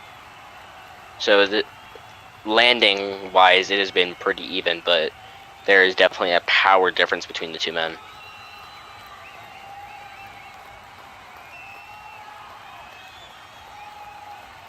You can tell Juggernaut's putting more power into his hands, but he's kind of gassing out more, while Schlimp's kind of looking more simple with his striking, not very heavy. As I say that, Schlimp is hurt. Or not Schlimp is hurt, Juggernaut's hurt.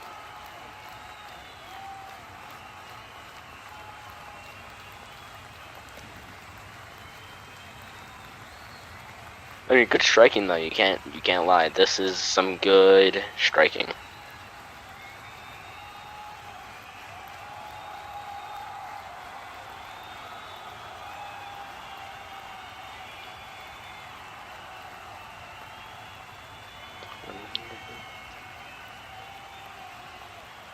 As you can see here, Juggernaut looking for an omoplata. I believe if he's using the right archetype, which I'm not sure, he can change this omoplata to a gogoplata. I don't think he's using the right archetype though. He lets go of it. Now Schlimp postures up. That's a lot of ground and pound. Both of them are less than half stand here. Both of them putting on this pressure, and both of them staying fairly composed even whilst the shots are raining down. Indeed, they're looking very composed. They're looking very technical. As you can see, Juggernaut tries to go for that reversal, but doesn't get it. Oh, fuck, I'm tired. That's just the way it goes sometimes, mate. Being tired is part of the game. Indeed. Alright, enter round 2. I would have to say... I think Schlimp got that second round. I think. What do you think, Doctor? I'm not particularly sure. Both of them playing fairly well. The green dude is currently being my favourite player of tonight, especially since I've given him the name of Emo Punk Gun. the emo punk kid Schlimp. Schlimp immediately gets that takedown. It seems like Schlimp's looking like he knows he's not going to end the fight, so he's looking just to win the round. Because if he can win the round, he can win the fight. I think that's his mindset right now.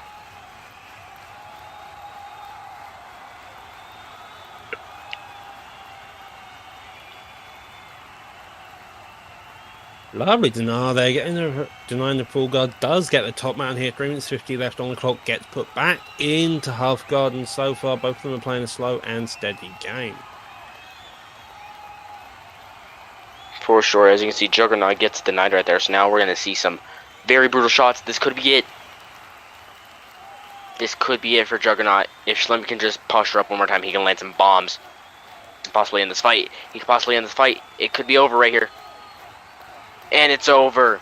Schlimp with the 3rd round TKO by top mount ground and pound. Beautiful.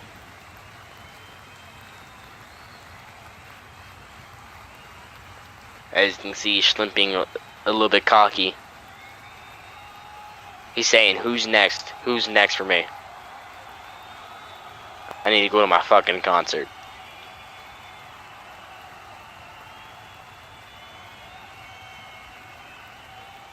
On to our next bout, which I believe is the prelim headliner. Never mind, no it's not. We have BST, or BSD, JT, and Brian Anderson. This is a 3-round bout in the lightweight division. We have BSD using the Acrobat, while Brian Anderson using the Versatile.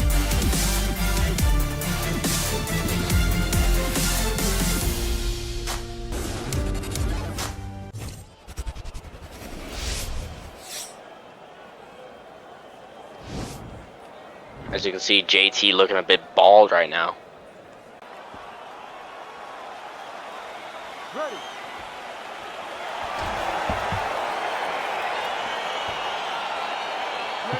JT needs to grow some hairy hands. Got the beard on the other side, maybe accidentally flipped on himself. Bryce on the other hand showing that he's got the moves in the purple glove and some fiery shots. This is bound to be an interesting fight, at least. The gladiator shorts of JT seems to be going well. Maybe we'll get tangled up on the feet, maybe look for a choke of some type. You're never particularly sure when it comes to this game.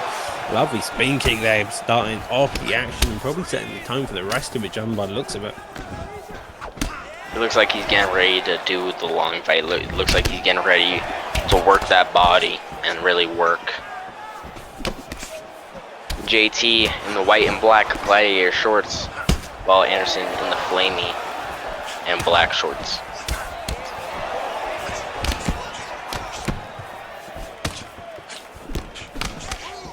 Beautiful stepping knee right there.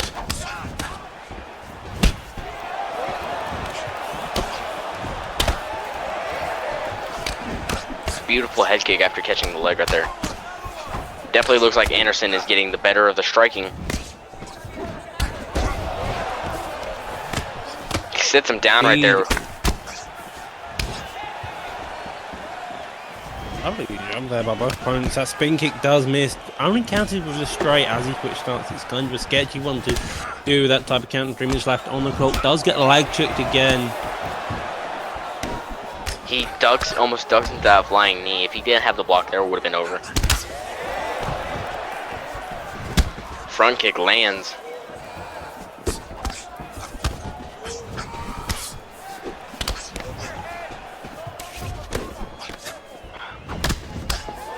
Job here by both opponents. They go a lovely clean straight uppercut, and this so far is doing a fantastic job. This seems to be a very hectic. Oh, I say that. Wow. Okay, that's just the insult. You didn't need to fly near him and then do it, and somehow you get the reversal. I love this game. Denies the top mount, and here we are in this position again. Denies the top mount again of the full guard. Goes for the armbar instead. JT lows down. 1:30 left on the clock, and this is a easily doable submission. If he stays tracking, the submit bar is going a lot higher than the red bar. If he keeps going, he's going to be easy, and this does seem to be it. Oh, this could be it. Oh, that is increasing exponentially. He was losing this fight less than 10 seconds ago, and now he's winning it in a He just got clean dropped. fashion. Now he's about to break his arm. He's gonna break his arm. He's gonna break his arm. Lovely job there. Shit. Wow. Nice. Beautiful.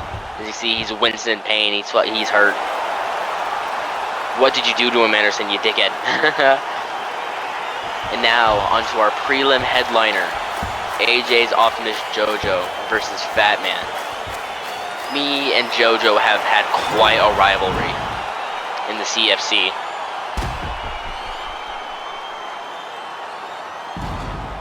Me and him have had some of the most trash talk that either of us have had in a league. To which that fight ended with me being the winner, 14 seconds. So it's going to be interesting to see this man fight again. As you can see right there in the top right corner, Optimus JoJo versus Fat Man. You can see right there, Fat Man with a very interesting looking cap. This could either be a long fight or a short fight. It really matters if this fight goes to the feet or if it goes to the ground. And see if JoJo can show off some of that Brazilian Jiu-Jitsu.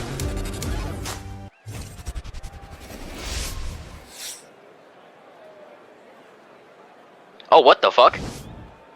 Doctor, that is not what we saw, was it? No, wait a minute. Oh no! This is gonna be interesting. What? He took off the suit that quickly? The fuck? Okay. Alright. What the fuck just happened? Oh, man was in a rainbow suit as a bear, and now he just took it off. He's like, alright, let's go. The first fight where the men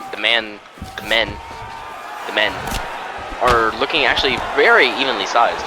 They look almost exactly the same, size-wise. Just different skin tones and very interesting tattoos by Fat Man.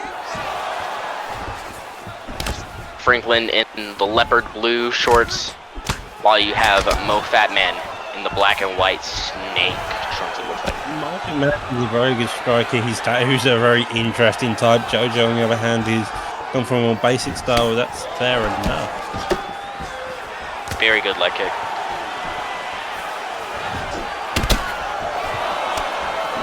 Wow, he went for a flying switch kick right there. Very interesting.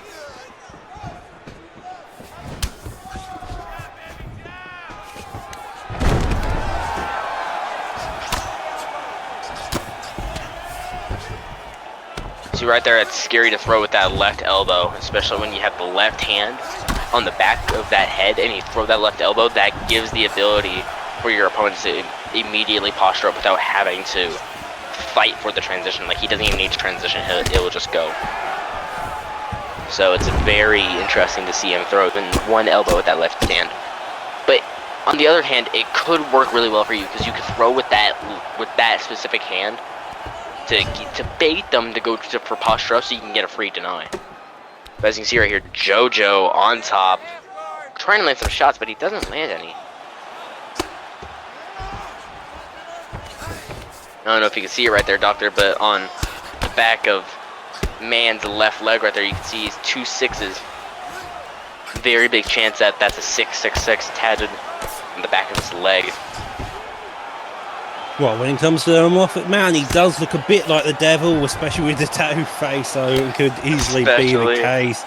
He could just be a Satanist for all we know. With that being said, he does seem to have the yin and yang tattoo on his back, and gets a clean reversal there.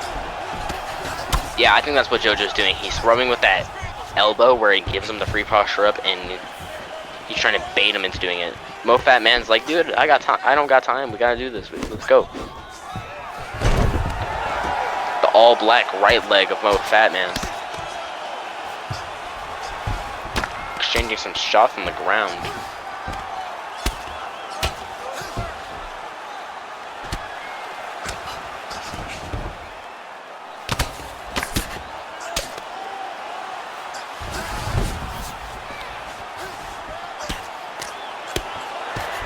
Remember, he's controlling this fight, getting a lovely bit of ground pounding. Daddy doesn't get the half guard reversal, and that would call an end to round one. Who would you give that first round to, Doctor?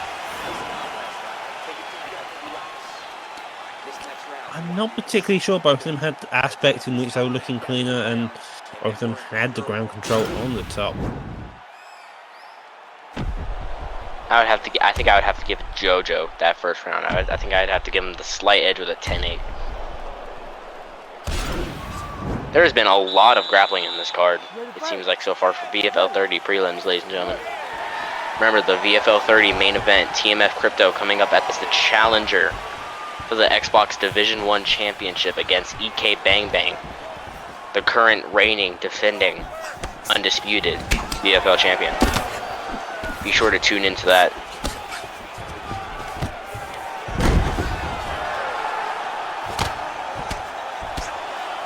Franklin with another takedown. Indeed, it's very clean, very basic. Looking to get the reversal, and does get the full guard. Doesn't do anything with it though, which is interesting. Gets to deny their full guard, and he goes straight into the get up. Every job the Moffat cardio is fairly high. Comes with that lead hook straight down the middle and doesn't land. Another jab straight, looking to break that block, and he comes back up. Another 1-2 straight, and a leg kick whiffs. Both of them are liking it 1-2. It is a very nice 1-2. There's no doubt about it. Very nice leg kicks by JoJo. You can tell they're landing right above that left knee. That's where you want to land them. Beautiful slip cross. Inside leg kick, outside leg kick for Fat Man. Correct me if I'm wrong, Doctor, but you're the grappler here. If an opponent is working on your lead leg, does that make it harder for you to get takedowns?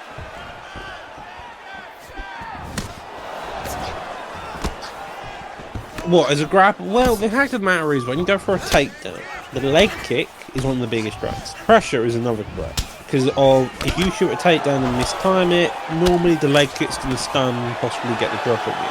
So it's kind of a very interesting turn of events when dealing with a leg kicker. So you definitely be playing in code and start controlling it.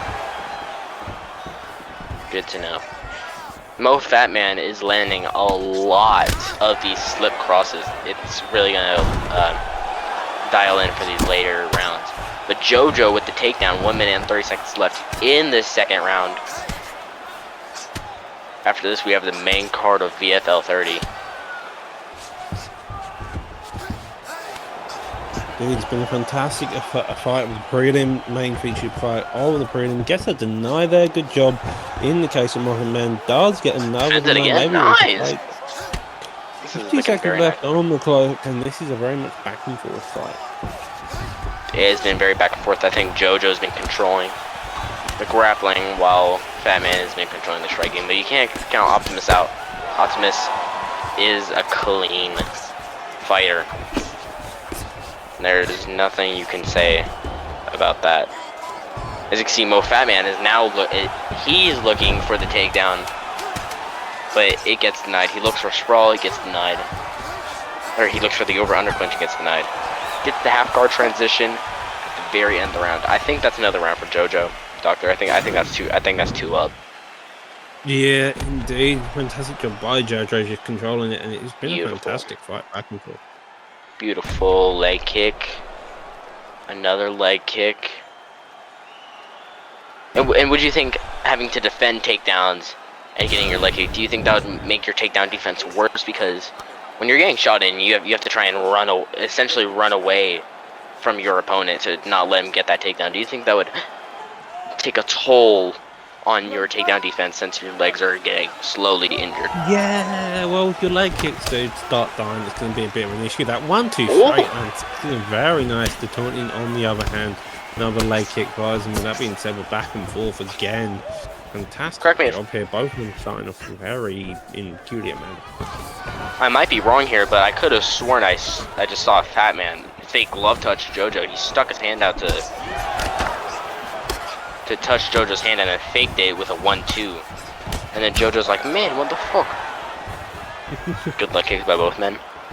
Indeed, starting to put this pressure here, and it's very much back and forth fight. That 1-2 straight's been landing lovely there by both points. The leg kick comes back, the straight comes back, gets his leg kick checked. Kicks it. Spinning elbow in retaliation, does get the reversal straight down onto his feet now, and man on his back. I personally want JoJo to win this fight because, to be honest, I don't know Fat Man at all. Maybe we'll meet in the octagon soon. Fat Man, it's Moffat Man. Moffat Man? Yeah, Moffat Man. That's what he goes. Oh, He is the Moffat Man. Fuck. You just corrected me just now in this third round. I've been saying Fat Man this whole time, Doctor. I mean, it's GT for God's sake. The Moffat Man. He's his calf name. Just look, it's the Moffat Man. How can you forget the Moffat Man? JoJo, on the other hand, is staying on top of Moffat Man, causing some real havoc here. I mean, it's written down everywhere as the Moffat Man. I don't know how you managed to get confused with the Fat Man. Poor Moffat. Because I see Fat Man. Fair enough, and that being said, though, we see some heavy ground and pound Moffat Man getting punched in the face here. Moffat Man, just for clarity here, and he does go for the get up, and he manages to get denied. JoJo now putting on this heavy pressure, just standing. This is exactly what you want to see from ground and pound asses here. Just do it. Fat Man is getting. Alright, Moffat Man is getting kind of battered up on this ground game right now.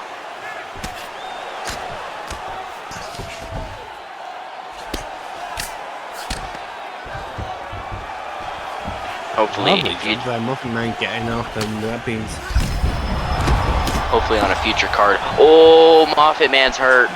Moffat Man's hurt. He's hurt. Hopefully in the future we can get 3 commentators in the booth for a VFL card. Beautiful. Lovely job here, getting those.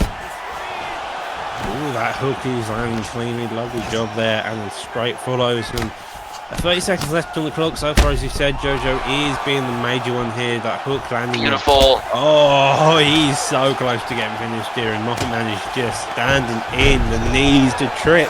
He's just trying to stay alive. Big fuck you, retaliation. A couple of knees fires, the knees again, the clinch attempt, and that's what we call an end to the third and final round. As we said, Bank, we all agreed that Moffat is the one holding most of this contention in the fact, but either way, I believe JoJo did get this victory. Oh shit, BSD. Speaking of which, yes sir. Welcome, brother. Welcome to the main card. We're here. It's been a while since I've been here. Good to see you, brother. We are getting ready for the main card right now. We just saw the ending of Optimus JoJo versus Moffat Man. Or I like to call him Fat Man. I believe JoJo won the decision, but we didn't get to see it because they fucking skipped it. But we're sure it's Optimus. Yeah, indeed. Up next, though, we do have the main card. The main card. To which to start off, we have BSD Pudgy and AJ's D Gamer. Oh, that's the big homie right there. D Gamer. One, taught me everything I know. 3, 4, and 5 fights left at the short main card. We've got Pudgy using the Smasher card. Interesting choice I've got to admit. Pablo Grips as well. That's a bit fun little one. Mr. Grips is on this card. Oh wow. Yeah, and the main events, Crypto and Crypto and Bang Bang fighting for the Division 1 Xbox Championship. We also have Majin Bukaki versus Pablo Grips, AJ Ghosty versus Legend Killer for the Xbox Division 2 Championship, and Tink versus OC for the PlayStation Division 2 Championship. A lot of great fights here tonight, ladies and gentlemen. Looks like it. Beautiful, beautiful way for the main card.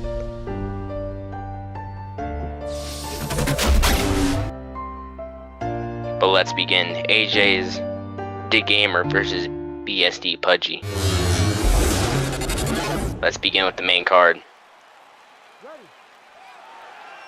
What are you guys looking to see from this fight? Oh well, if you're looking at the archetypes that these men picked, which is Pudgy picking the wrestler Smasher, D Gamer picking Virtuoso in the balanced. I'm expecting to see I would expect Pudgy to take him down, but Pudgy is Pudgy. Pudgy will rush you, and he will punch you in the face over and over again. He's that is known Pudgy. in the face. Yeah, Pudgy's known for just, as you can see, he's putting all his pressure, sticking out a jab, and wheat hooks at his opponent He's known like to, he's he's known for whoa, walking man. motherfuckers down, literally. Yeah, he will just come forward and he will not stop. He plays like Bang Bang, he plays like Miss. He's just a crazy motherfucker. Goes for that takedown. In the fact, it makes Obviously, me he start to stopped it. think. I mean, it makes me think that actually it may be the other way round, but you're never particularly sure. With that being said, though, both of them trying that 1-2 jab straight down the middle. That jab landing repeatedly by the means of Pudgy, and Pudgy just putting on this pressure. Pudgy AJ's is D putting gamer on is a lot of known. pressure. AJ's D gamer is known for just doing what he can to win, you know. But Pudgy He will puts take a in just motherfucker enough out. effort. Pudgy will knock your head off. AJ's gamer will try to break your neck. Literally. Does get the takedown. A lovely job He there gets it by that time. AJ's gamer. Can he hold him? Can he hold him down? I doubt it. I don't know, man. With Holdsworth or whatever his fucking calf's name is, with him having the smasher background on the created fighter, I doubt that he's gonna be able to. I doubt he's gonna get held down here. Oh, yeah. I doubt it as well. You know, Pudgy's really good off his back. You know, of course, Daniel might be doing a little bit of laying on him right now, but Pudgy's comfortable and cozy. This is nothing. Like we were talking about. Fuck, my brain, my fucking. I can't remember. Shit. Of course, this fucking happens. You'd be like that. I could understand. Listen, man, it's like my second time commentating. I did the VFL Power Hour, and now we're here. We've been doing it for an hour. Nice 40 Kimura minutes. shot from Pudgy, but it got denied. It did Good get to know that. denied. Pudgy is having a bit of difficulty here, he's maintaining the full guard, but he just can't seem to boom anything. They're lovely ground pound here, landing cleanly, but doesn't land much to block all Pudgy mainly effective. He's now elbowing, trying to slice the cut open. Goes for a fake, doesn't do anything with it though, and the GA old Pudgy does seem to be in the favour, but again the posture up, he's just landing cleanly. I am surprised that Pudgy has been on the bottom for this long. I am very surprised. Does I not seem mean, like it's he's full taking guard, advantage so of it the doesn't situation. actually affect the control time that his opponent is getting. It's more the fact that the damage, and so far he hasn't only landed bits and pieces of the ground and pound, so it could easily go in the favour of Pudgy coming into the end of this round, but you're not particularly sure when it comes to the judges. Yeah, the UFC 4 Especially in judges game. are pretty Oh, wonky a lot of right shots now. right there. A lot of No, shots. But with Definitely that a being lot of said, shots. it calls to end round. We have a quick look at the fight stats. Rebel definitely taking it 6-25. Pudgy had a bit of success early on, but again, Rebel with the ground and pound just worked. It makes me think that instead that it is the case that AG Gamer is to smash a calf, whilst Pudgy is to Versioso. Someone else just fucking joined the call. Do we have 4 commentators now? Where are we going? Oh no. No, I think it's just us three and the bot being the bot. That being said, though, we enter into the second round. Lovely triple jab there, start. Pudgy comes forward, that jab straight working, lovely job. He needs to start love to doing see something, Pudgy and so move his far he's head. having a bit of difficulty. Doctor, I just saw your message. If you need to, you're good. Yeah, I'm good. I can stay around for a bit longer. With that being said, though, both of them are starting to throw some wild shots at one another. Lovely takedown there, Like getting that Pudgy body lock lost tripping back. into the half guard. You know, Pudgy needs to take this round to make Daniel fight. Honestly. So I know Daniel's willing to sit there. You know? I think he's willing just to lay on his opponent just so he has the ability to win the rounds. Well, Oh, I've this seen is very him do bad. it. This is very bad. Oh yeah. Well, this is tight. It's a He tight could one. have this. He could have it. Oh, no chain? Oh, he didn't chain it to an omoplata. Why not? Why didn't he chain it? The He fuck? may have been denied though. Yeah. Man didn't know you can get the It button looked like pressure it was- for your It opponent. looked like it was there Right. long enough. Yeah, well, that's just somebody who goes to. It's a tracking's staying decent. He needs to probably stay over committed, and so far he's doing a I decent feel job. He like may he needs to actually stop get. pressing the trigger so hard. He might You know? barely get out. He might barely Nah, get he's out. getting out of this. There's no question. Maybe. It does. It was so close at the end, though. Managed to get that top mount. And with that being said, we're into another risky position indeed. See, let's see if Pudgy looks for that again. Let's see if Pudgy looks for that again. If Pudgy's on the wrestler, I wouldn't be surprised if he shot for a normal plata. Yeah, full. Pudgy's in the blue. Gamers in the orange. Yeah, Oh, fuck my phone. that's What's one. that 5%? Hang on, give me just one. Yep, second. got that easy deny. Give me just Oh, a second. Kimura at 10. He's looking for it again. This time from full This guard. one is much easier to get. This one is a lot easier to get. It seems like Pudgy's, or not Pudgy. Gamer's having a much easier time defending this one though. Seems like he's having a much easier time. Which is kind of interesting. If only Pudgy was able to chain that submission. Yeah, he probably would have gotten it earlier. He would have had it, no doubt. Yeah. By the way, Jay, quick question. Whenever we have like title fights, do they have walkouts? Because I have no idea. I mean, technically no, but I mean, like you should. I feel like that's up to like if they send them in, it'll work. Yeah, it would work. Yeah. All right, maybe we'll make that happen in the future. We'll see what we can do. Oh. How do you feel about this round?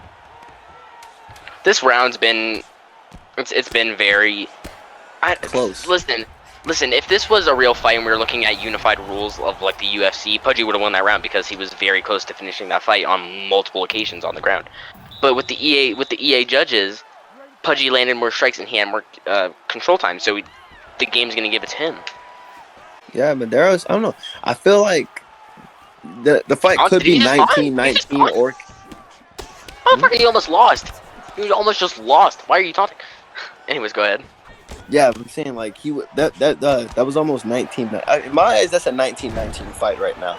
There's no true winner, honestly. And now that Daniel's on his back, Daniel, if I know anything about Medeiros, he's not very good off his back. He looks great on top, but on his back, he doesn't have that same amount of pressure. Yeah, now he's stuck. He actually gets the backside. Can definitely grapple.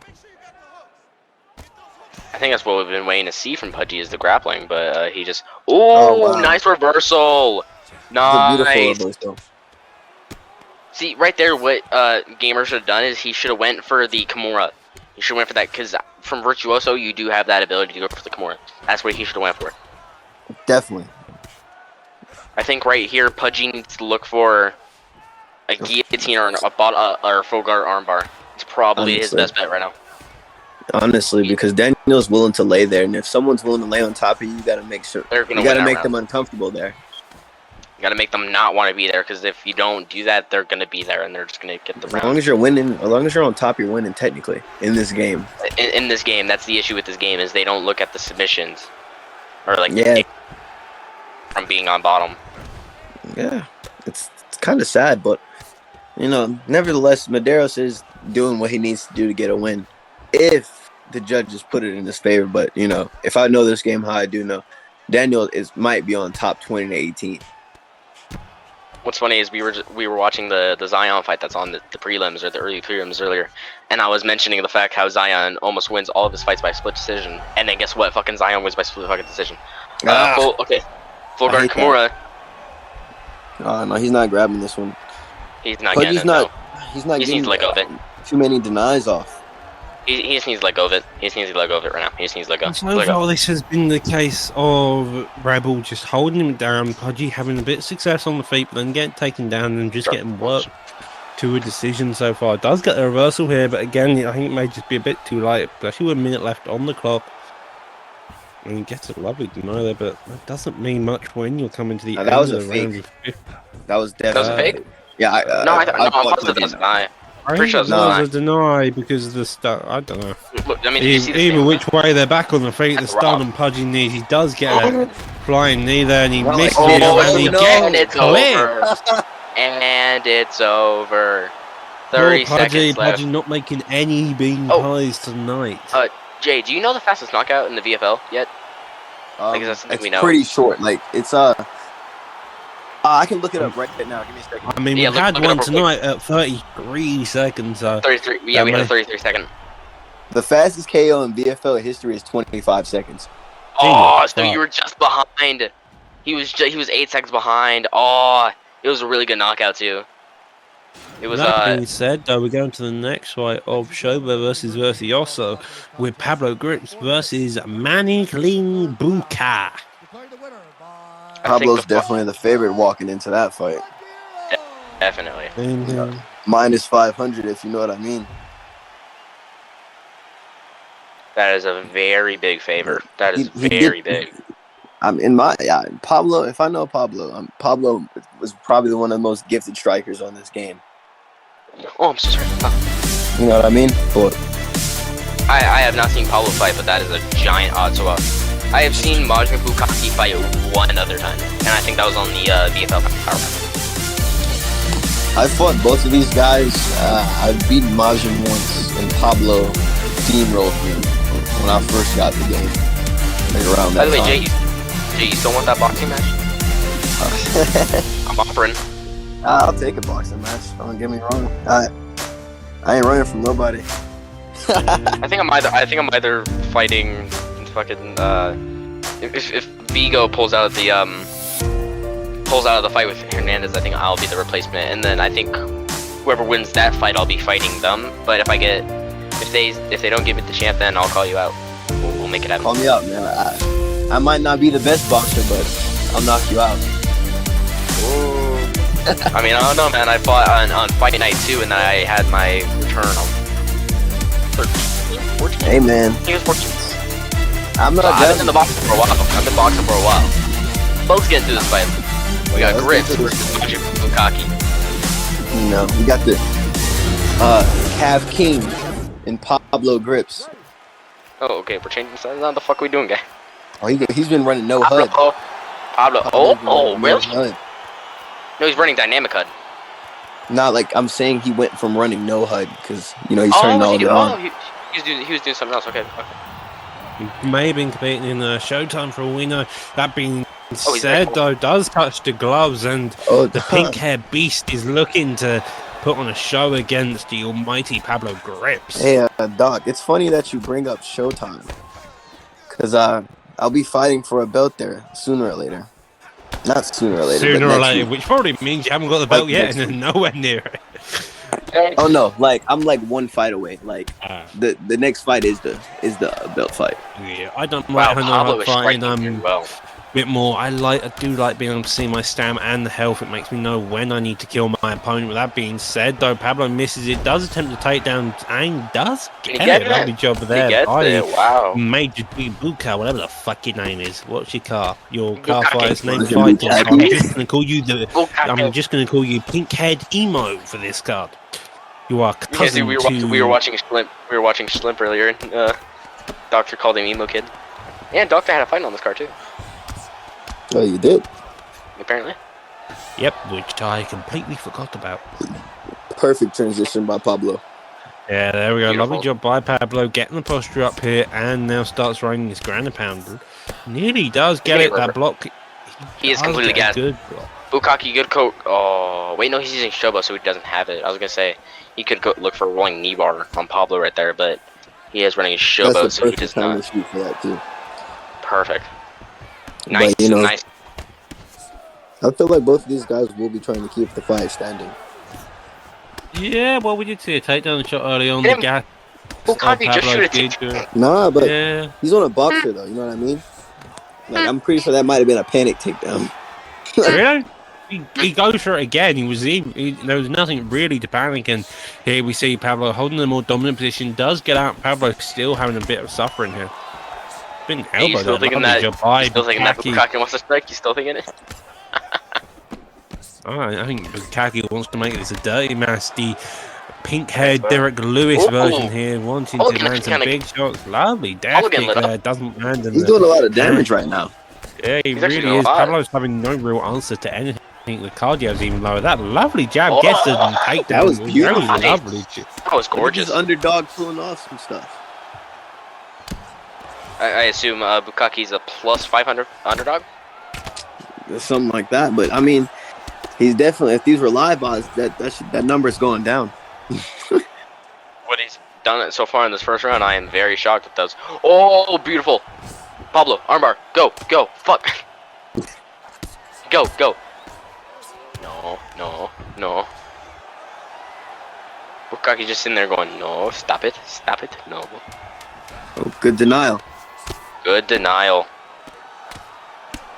This is definitely a 10-9 round for my boy Majin, but you know Pablo, I wouldn't count that man out because look at that efficiency. Who's your boy? Who's your boy? Is it Majin or Pablo? I need to know. Pablo. You just said, my boy. You just said my boy Majin just won the round. You just said that. I said that boy Majin, but nevertheless, he won that round.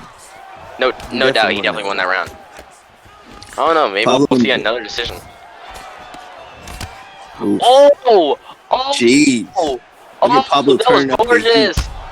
That was nice. Oh! Lovely job there by Pablo, putting on his pressure. This is exactly what Pablo's known for. Once he gets going, his boxing comes into fruition, and this is exactly what you want to do. Another spin kick there does put on the pressure. Vintage Pablo on the kick, gets the stuns, and the two hooks God. getting the knockdown. This is exactly what you want. Do you see those stats right there? 67 strikes landed for Pablo, 36 landed for Bukaki.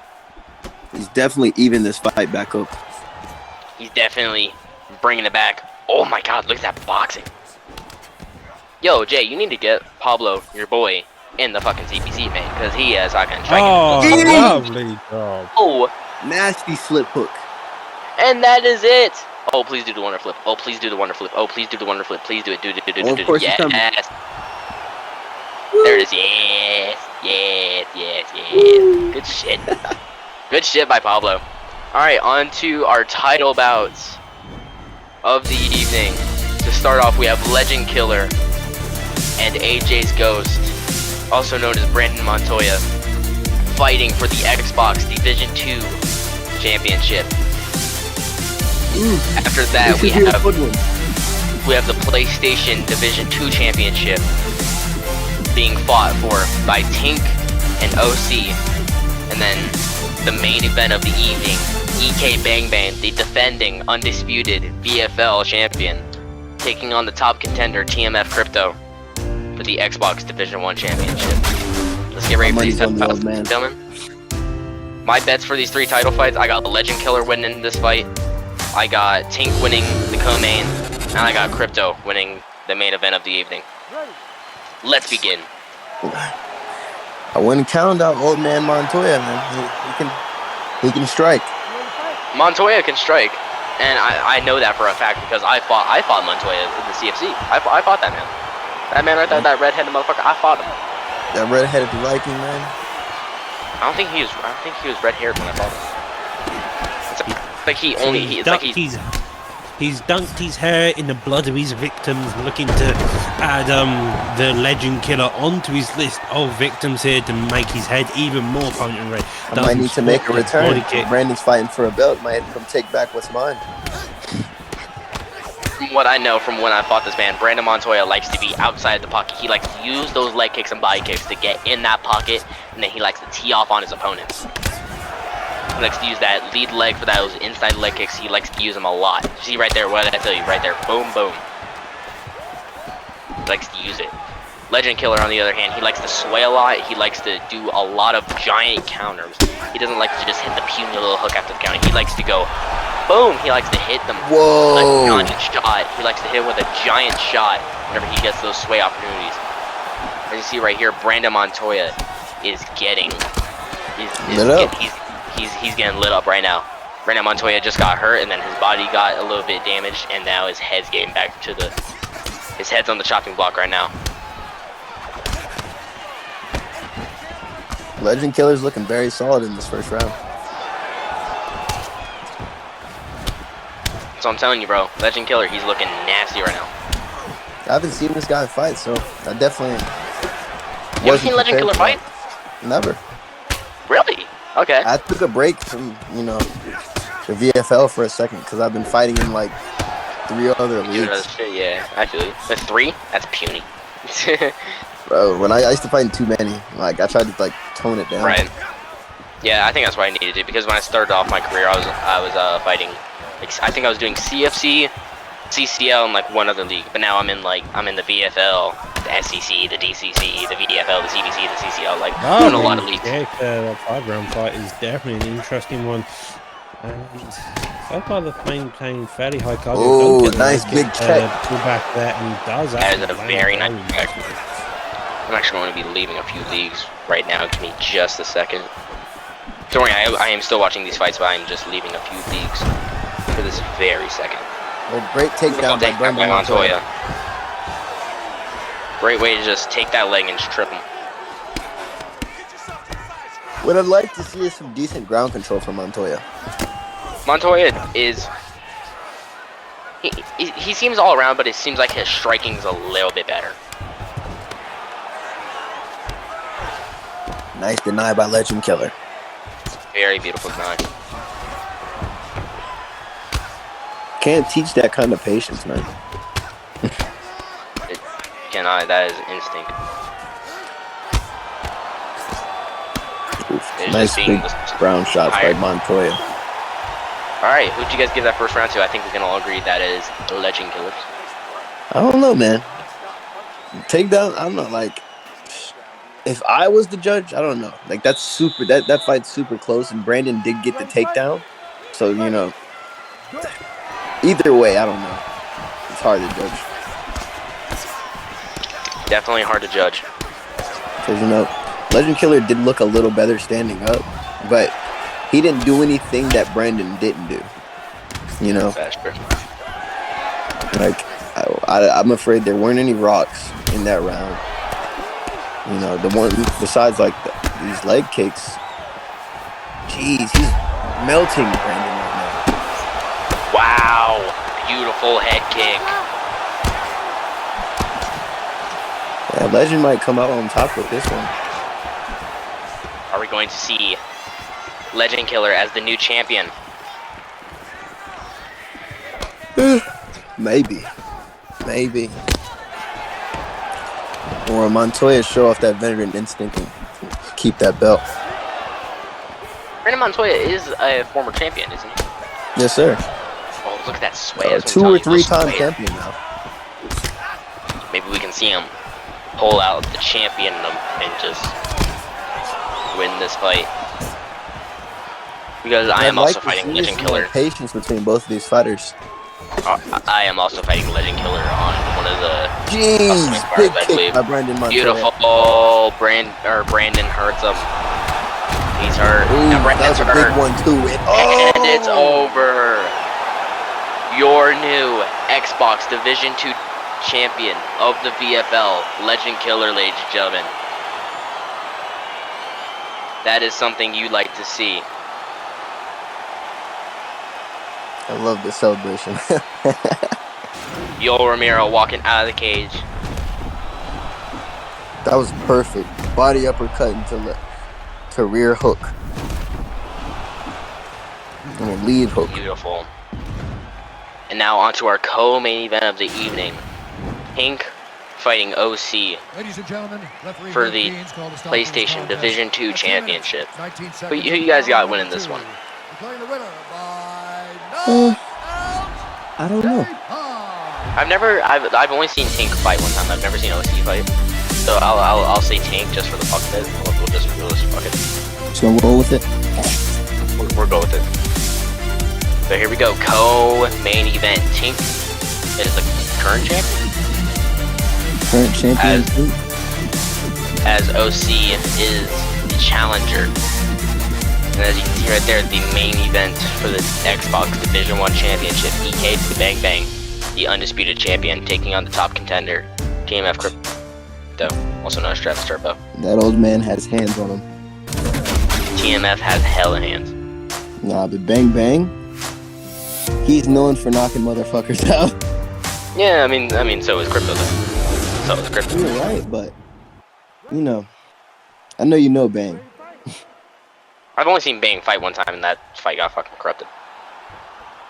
Bang Bang is Bang Bang. He's like Literally. Pudgy, but he's worse. bro. because He he invented will that walk shit. Pudgy beyond. and he doesn't know how to step back. He will just constantly walk forward, and murder you. That being He'll said, literally though, walk you you down. have Octa Roadman getting clipped There in is the no way. face. What There in is no way the OC hell made have I weight. just Dude, witnessed there? That guy.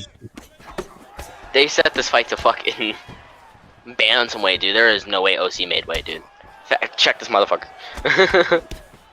Yo, Here we look at this see just motherfucker. hook spam He's fat. galore. Both of them just trying to knock each other's heads off. A 1-2 finally interrupts his prey, but again, nothing really landing correctly or fluidly. Yeah, it seems like they're just throwing. They're not really like thinking about it at all. They're not aiming and firing. I see no planting. I see nothing being ready. I see them just pressing what's gonna get them. You know what I mean? Now They're Tink pressing on the what's ground got here. them. Tink is a decent grappler from what I've seen on his one fight on the VFL Power Hour. That one fight, it looked like he was at least a decent kind of grappler.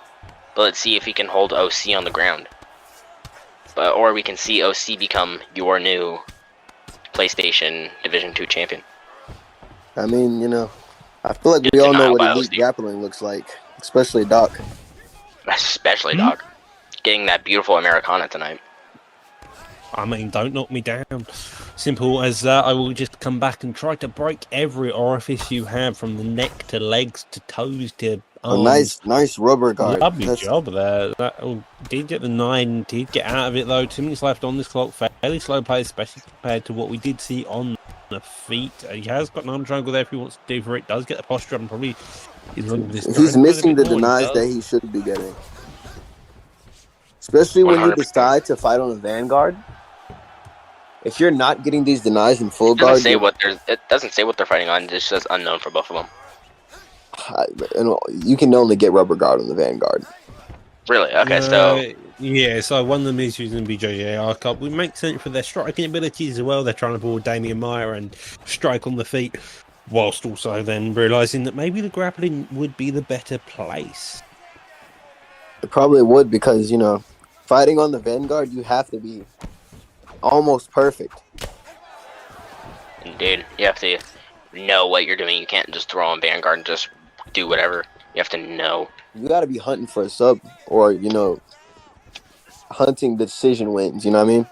Because I'd like to see OC go for a flying armbar. I think you can do that Vanguard. I might be wrong. you can. You have access to almost every sub in the game, if I'm not mistaken. Besides, like, there isn't anything you can't do. There's like no submissions that aren't. I can actually pull it up right now when I think about it. You can see OC landing a few decent shots. Who do you guys have winning this very first round? OC? Who is? It's me. I mean, I'll have to agree. especially with the way, you know, Tink was able to do nothing on the ground, you know, holding him on his back. You know, there's... By the way, you guys know of Isaac Veliz, or what is he's known as the Prodigy? No, I've never heard of them. Well, he's looking to get a fight in the VFL, but I don't really know what I'm allowed or not allowed to do. So I did say I can invite him to the Discord, but other than that, I don't really know. You should definitely get him in, you know, if you feel has space for anybody who's willing to put their hands up and bang. All right, I will. Welcome all that. Lovely job here though. Word. That was a panic takedown. That was panic. He was panicking a little bit. Oh, good denial. I was shooting for that Kimura, but he's easily getting denied. Crucifix. So Doctor, this is a wrestler very versus a vanguard. Yeah, it does get out of it though. Lovely job getting the arm trap again, putting him into cycling around. So far, this has been a lovely job here on the defensive side. Does get the posture up, the risking position, covers up nicely, gets postured down. 3 minutes 40 left on the clock, and it's a very long time for him to work. Does get another deny. Very clean. These guys are working on the ground. I like it a lot. They know what they're doing, especially OC.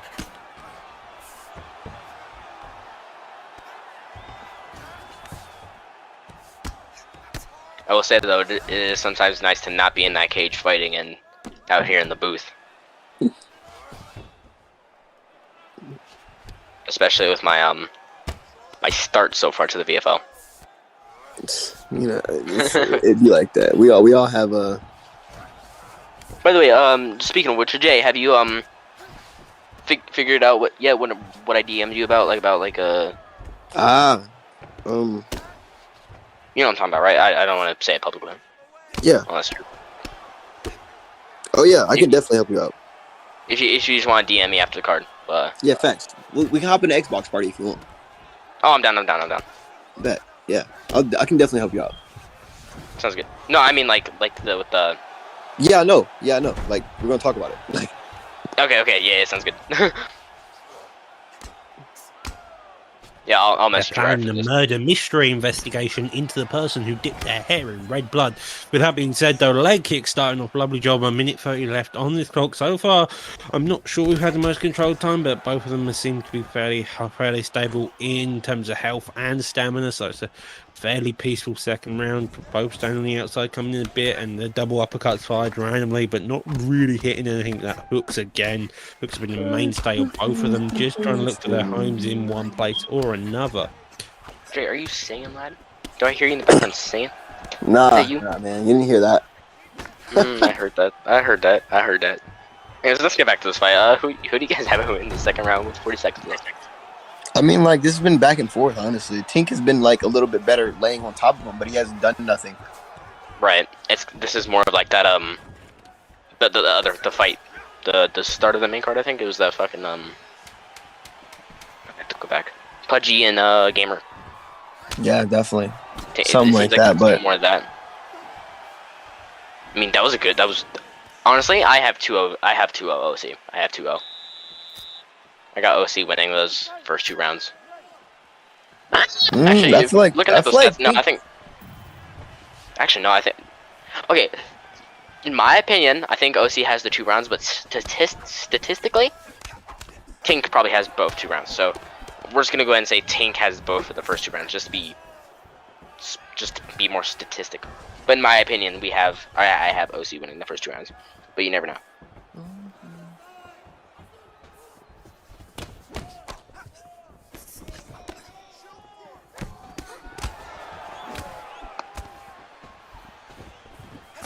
Tink almost leaning into that shot. If you look at Tink's block right here, Tink's block is very low. It is very low. If this fight goes into the 4th or the 5th round, all it takes is, you know, a 1-2 head kick after your block is shredded. Indeed.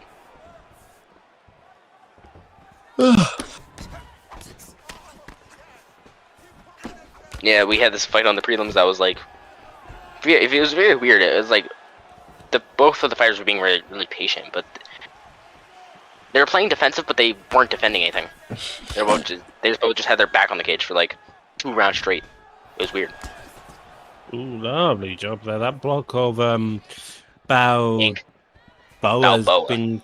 Balboa. Yeah, Balboa's block is really worked here. Like, and if he lands a few shots past it, he's going to end up in massive issues. And there we see that hook. Tink is in a lot of trouble right now, honestly.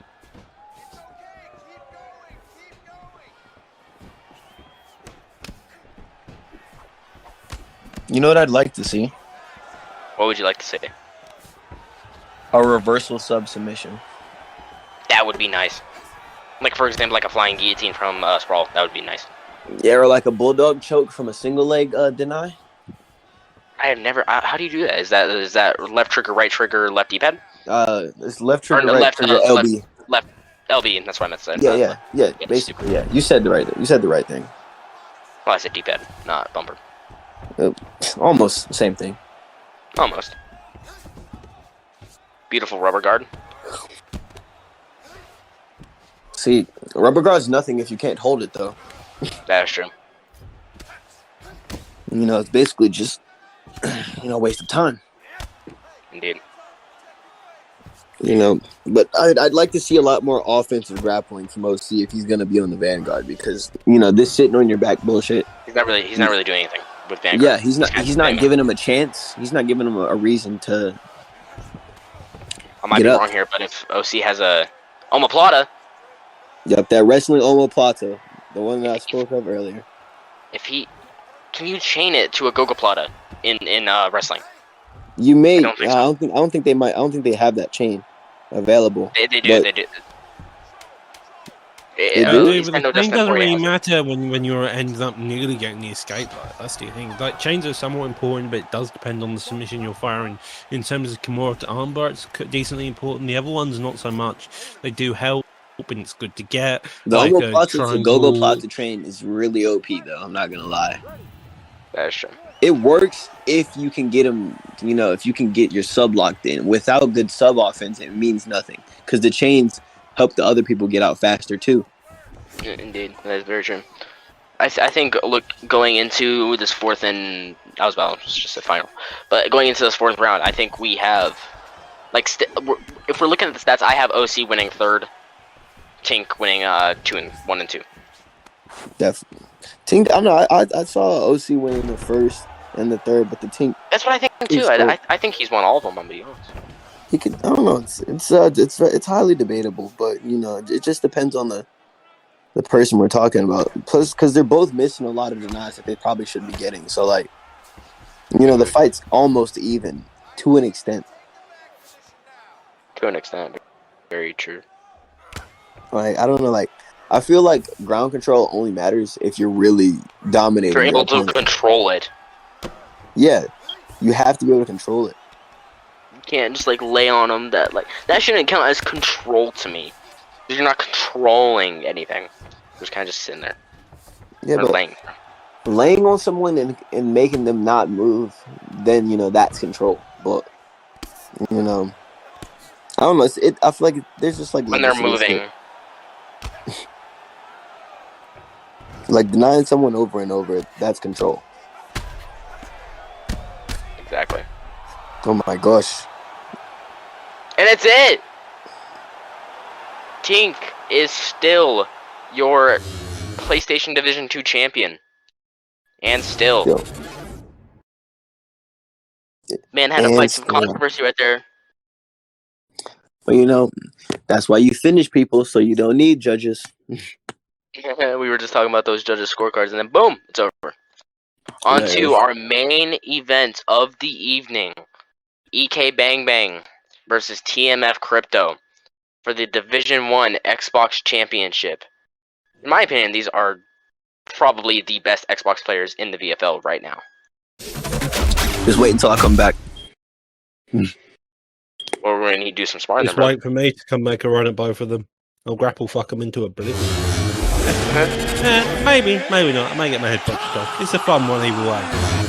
That being said, though, it is time for the main event of the evening. Bang Bang versus Crypto. This is bound to be a banger. I feel like I don't know, anybody can get choked out, but not everybody can box on UFC like Bang. I mean, it's a close one. It depends what Pablo Xbox or Pablo Xbox? Is Pablo Xbox or is PlayStation? Pablo's Xbox. Nice. Lovely job here. The body kick landing to begin with. Bang Bang already starting off with that heavy pressure, looking to come forward and looking to make shit difficult. That's what he does, man. He walks. This is the Travis Turbo car for Crypto. I haven't seen this fight in a long time. It's nice to see Crypto fighting out of his corner, looking to bang.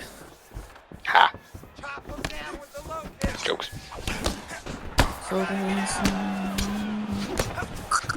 The shots by Crypto so far to start off. And this is exactly what you're doing against Bang Bang. You'll be working that cardio against him, digging to that body, peppering him with body kicks if you can, keeping him at that range, but also coming in and make sure you don't get overwhelmed with the body kicks. Bang staying fairly patient, looking to stick Crypt against the cage, but Crypt is circling around and maintaining the center of the octagon. Do you guys know the signature turbo kick? Somewhat the death probably kick. do, but what is it? Signature turbo kick. It's a faked crane kick into a spinning wheel kick. That is Crypto in a nutshell. He has some weird ass combos. He'll throw him and he's brilliant move.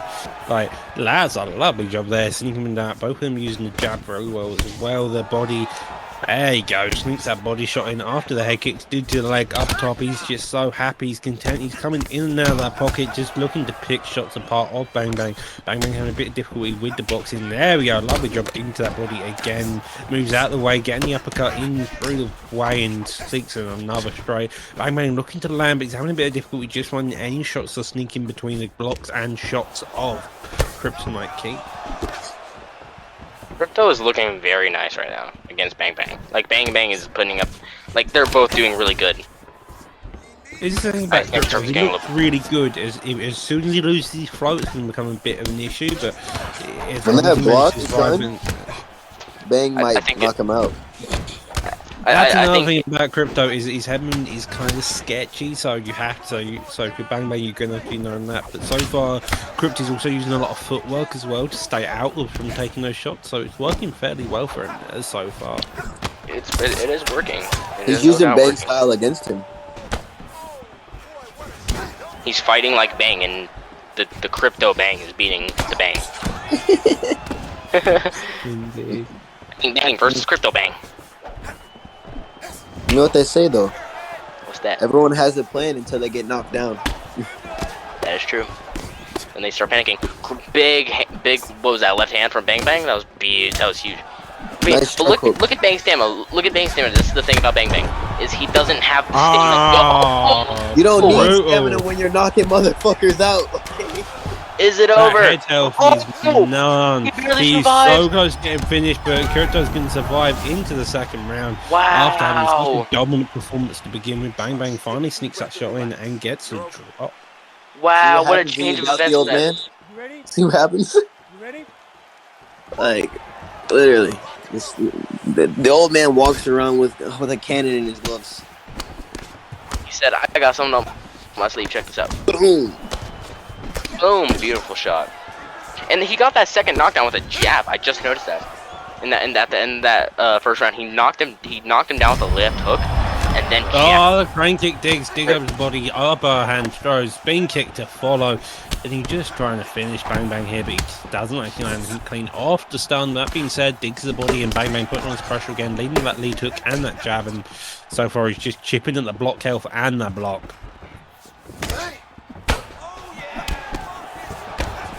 There won't be much left if this goes another round. Look at Turbo's head health right now. Look at this round right now. Look at Turbo's head. Turbo is in danger.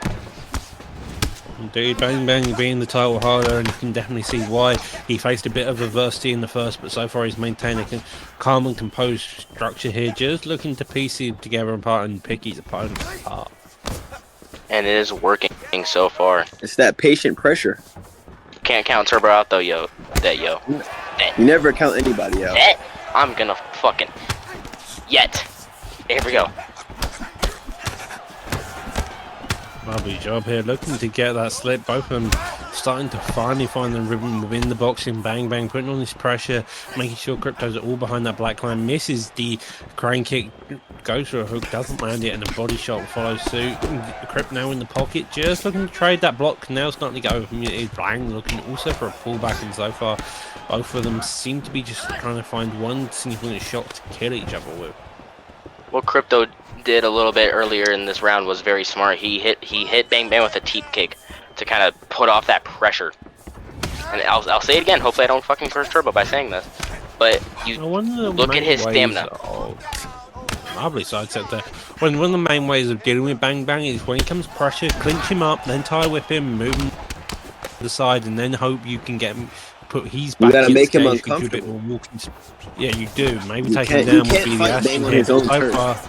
But the block is so low. The head health is getting lower by day, and he gets a lovely slip. Was gorgeous. That was beautiful. With the poke, and now he's starting to put perfect pressure slip hook. A bit more. Bang Bang catches a crane kick now, and a minute 50 left on the clock. So far, Bang Bang has had success coming at the very end of the round. He is actually lower on the stand, so this could be it. He does get a block there, digs that body, and now this is a catch. His body's hurt. That was a very much perfect catch. Otherwise, he probably would have got dropped from there. He would have gone dropped right there. You have to look at that pressure there. Lovely job. Bang Bang seems to have a thing for dropping people at the Turbo's very completely end. gassed right now. Or not Turbo. Bang Bang's completely gassed right now. With no stamina. Does get the knife on the armbar, postures up a bit, gets straight put down, and with that being said, Crypt got dropped twice in that round. Bang got body stunned. His cardio is looking sketchy. Although Bang Bang secured both rounds so far, this could easily go in Turbo's favour coming to the third round, especially due to the stamina advantage. That crane kick was done. He's hurt. The champion is hurt.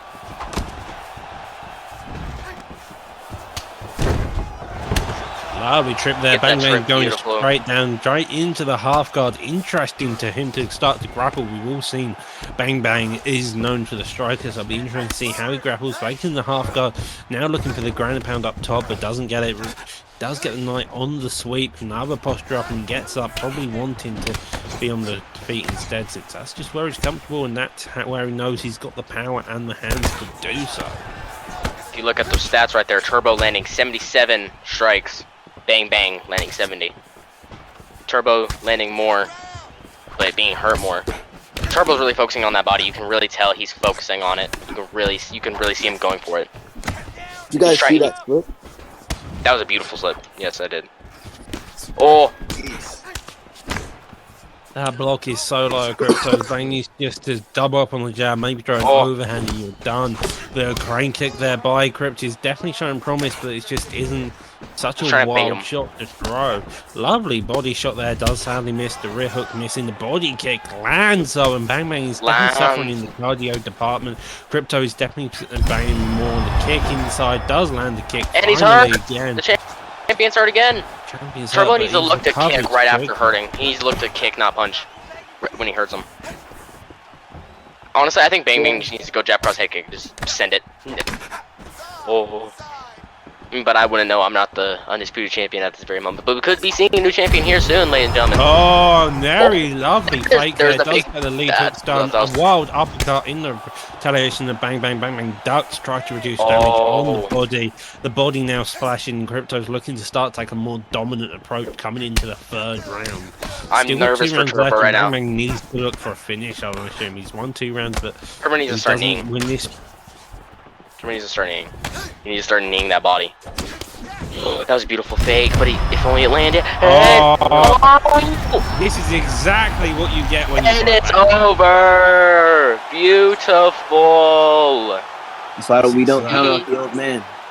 EK Bang Bang is still your undisputed, defending Division 1 Xbox champion. Hey, listen, hear me out though. Bang Bang's cheating. He's got the robo hands. He's a little cheater, bro. He's cheating. Gio punched that man when he was sitting down. That's fucked up, mate. He was taking a nap. Leave him alone. That's fucked up. He was asleep and before he even punched me. Yeah, and still, lovely job by Crypto. He did look promising throughout that fight. Bang Bang was evidently just from his shots a bit better and had the power. With that being said, though, I think that is us done from that VFL. Brings us to the end of VFL 30, ladies and gentlemen. We hope you all have enjoyed. Thank you to everyone letting me join in on the booth for 2 times now. Thank you to Doctor for joining me and Oni J joining in for the main card. We hope you all have a great rest of your night. Thank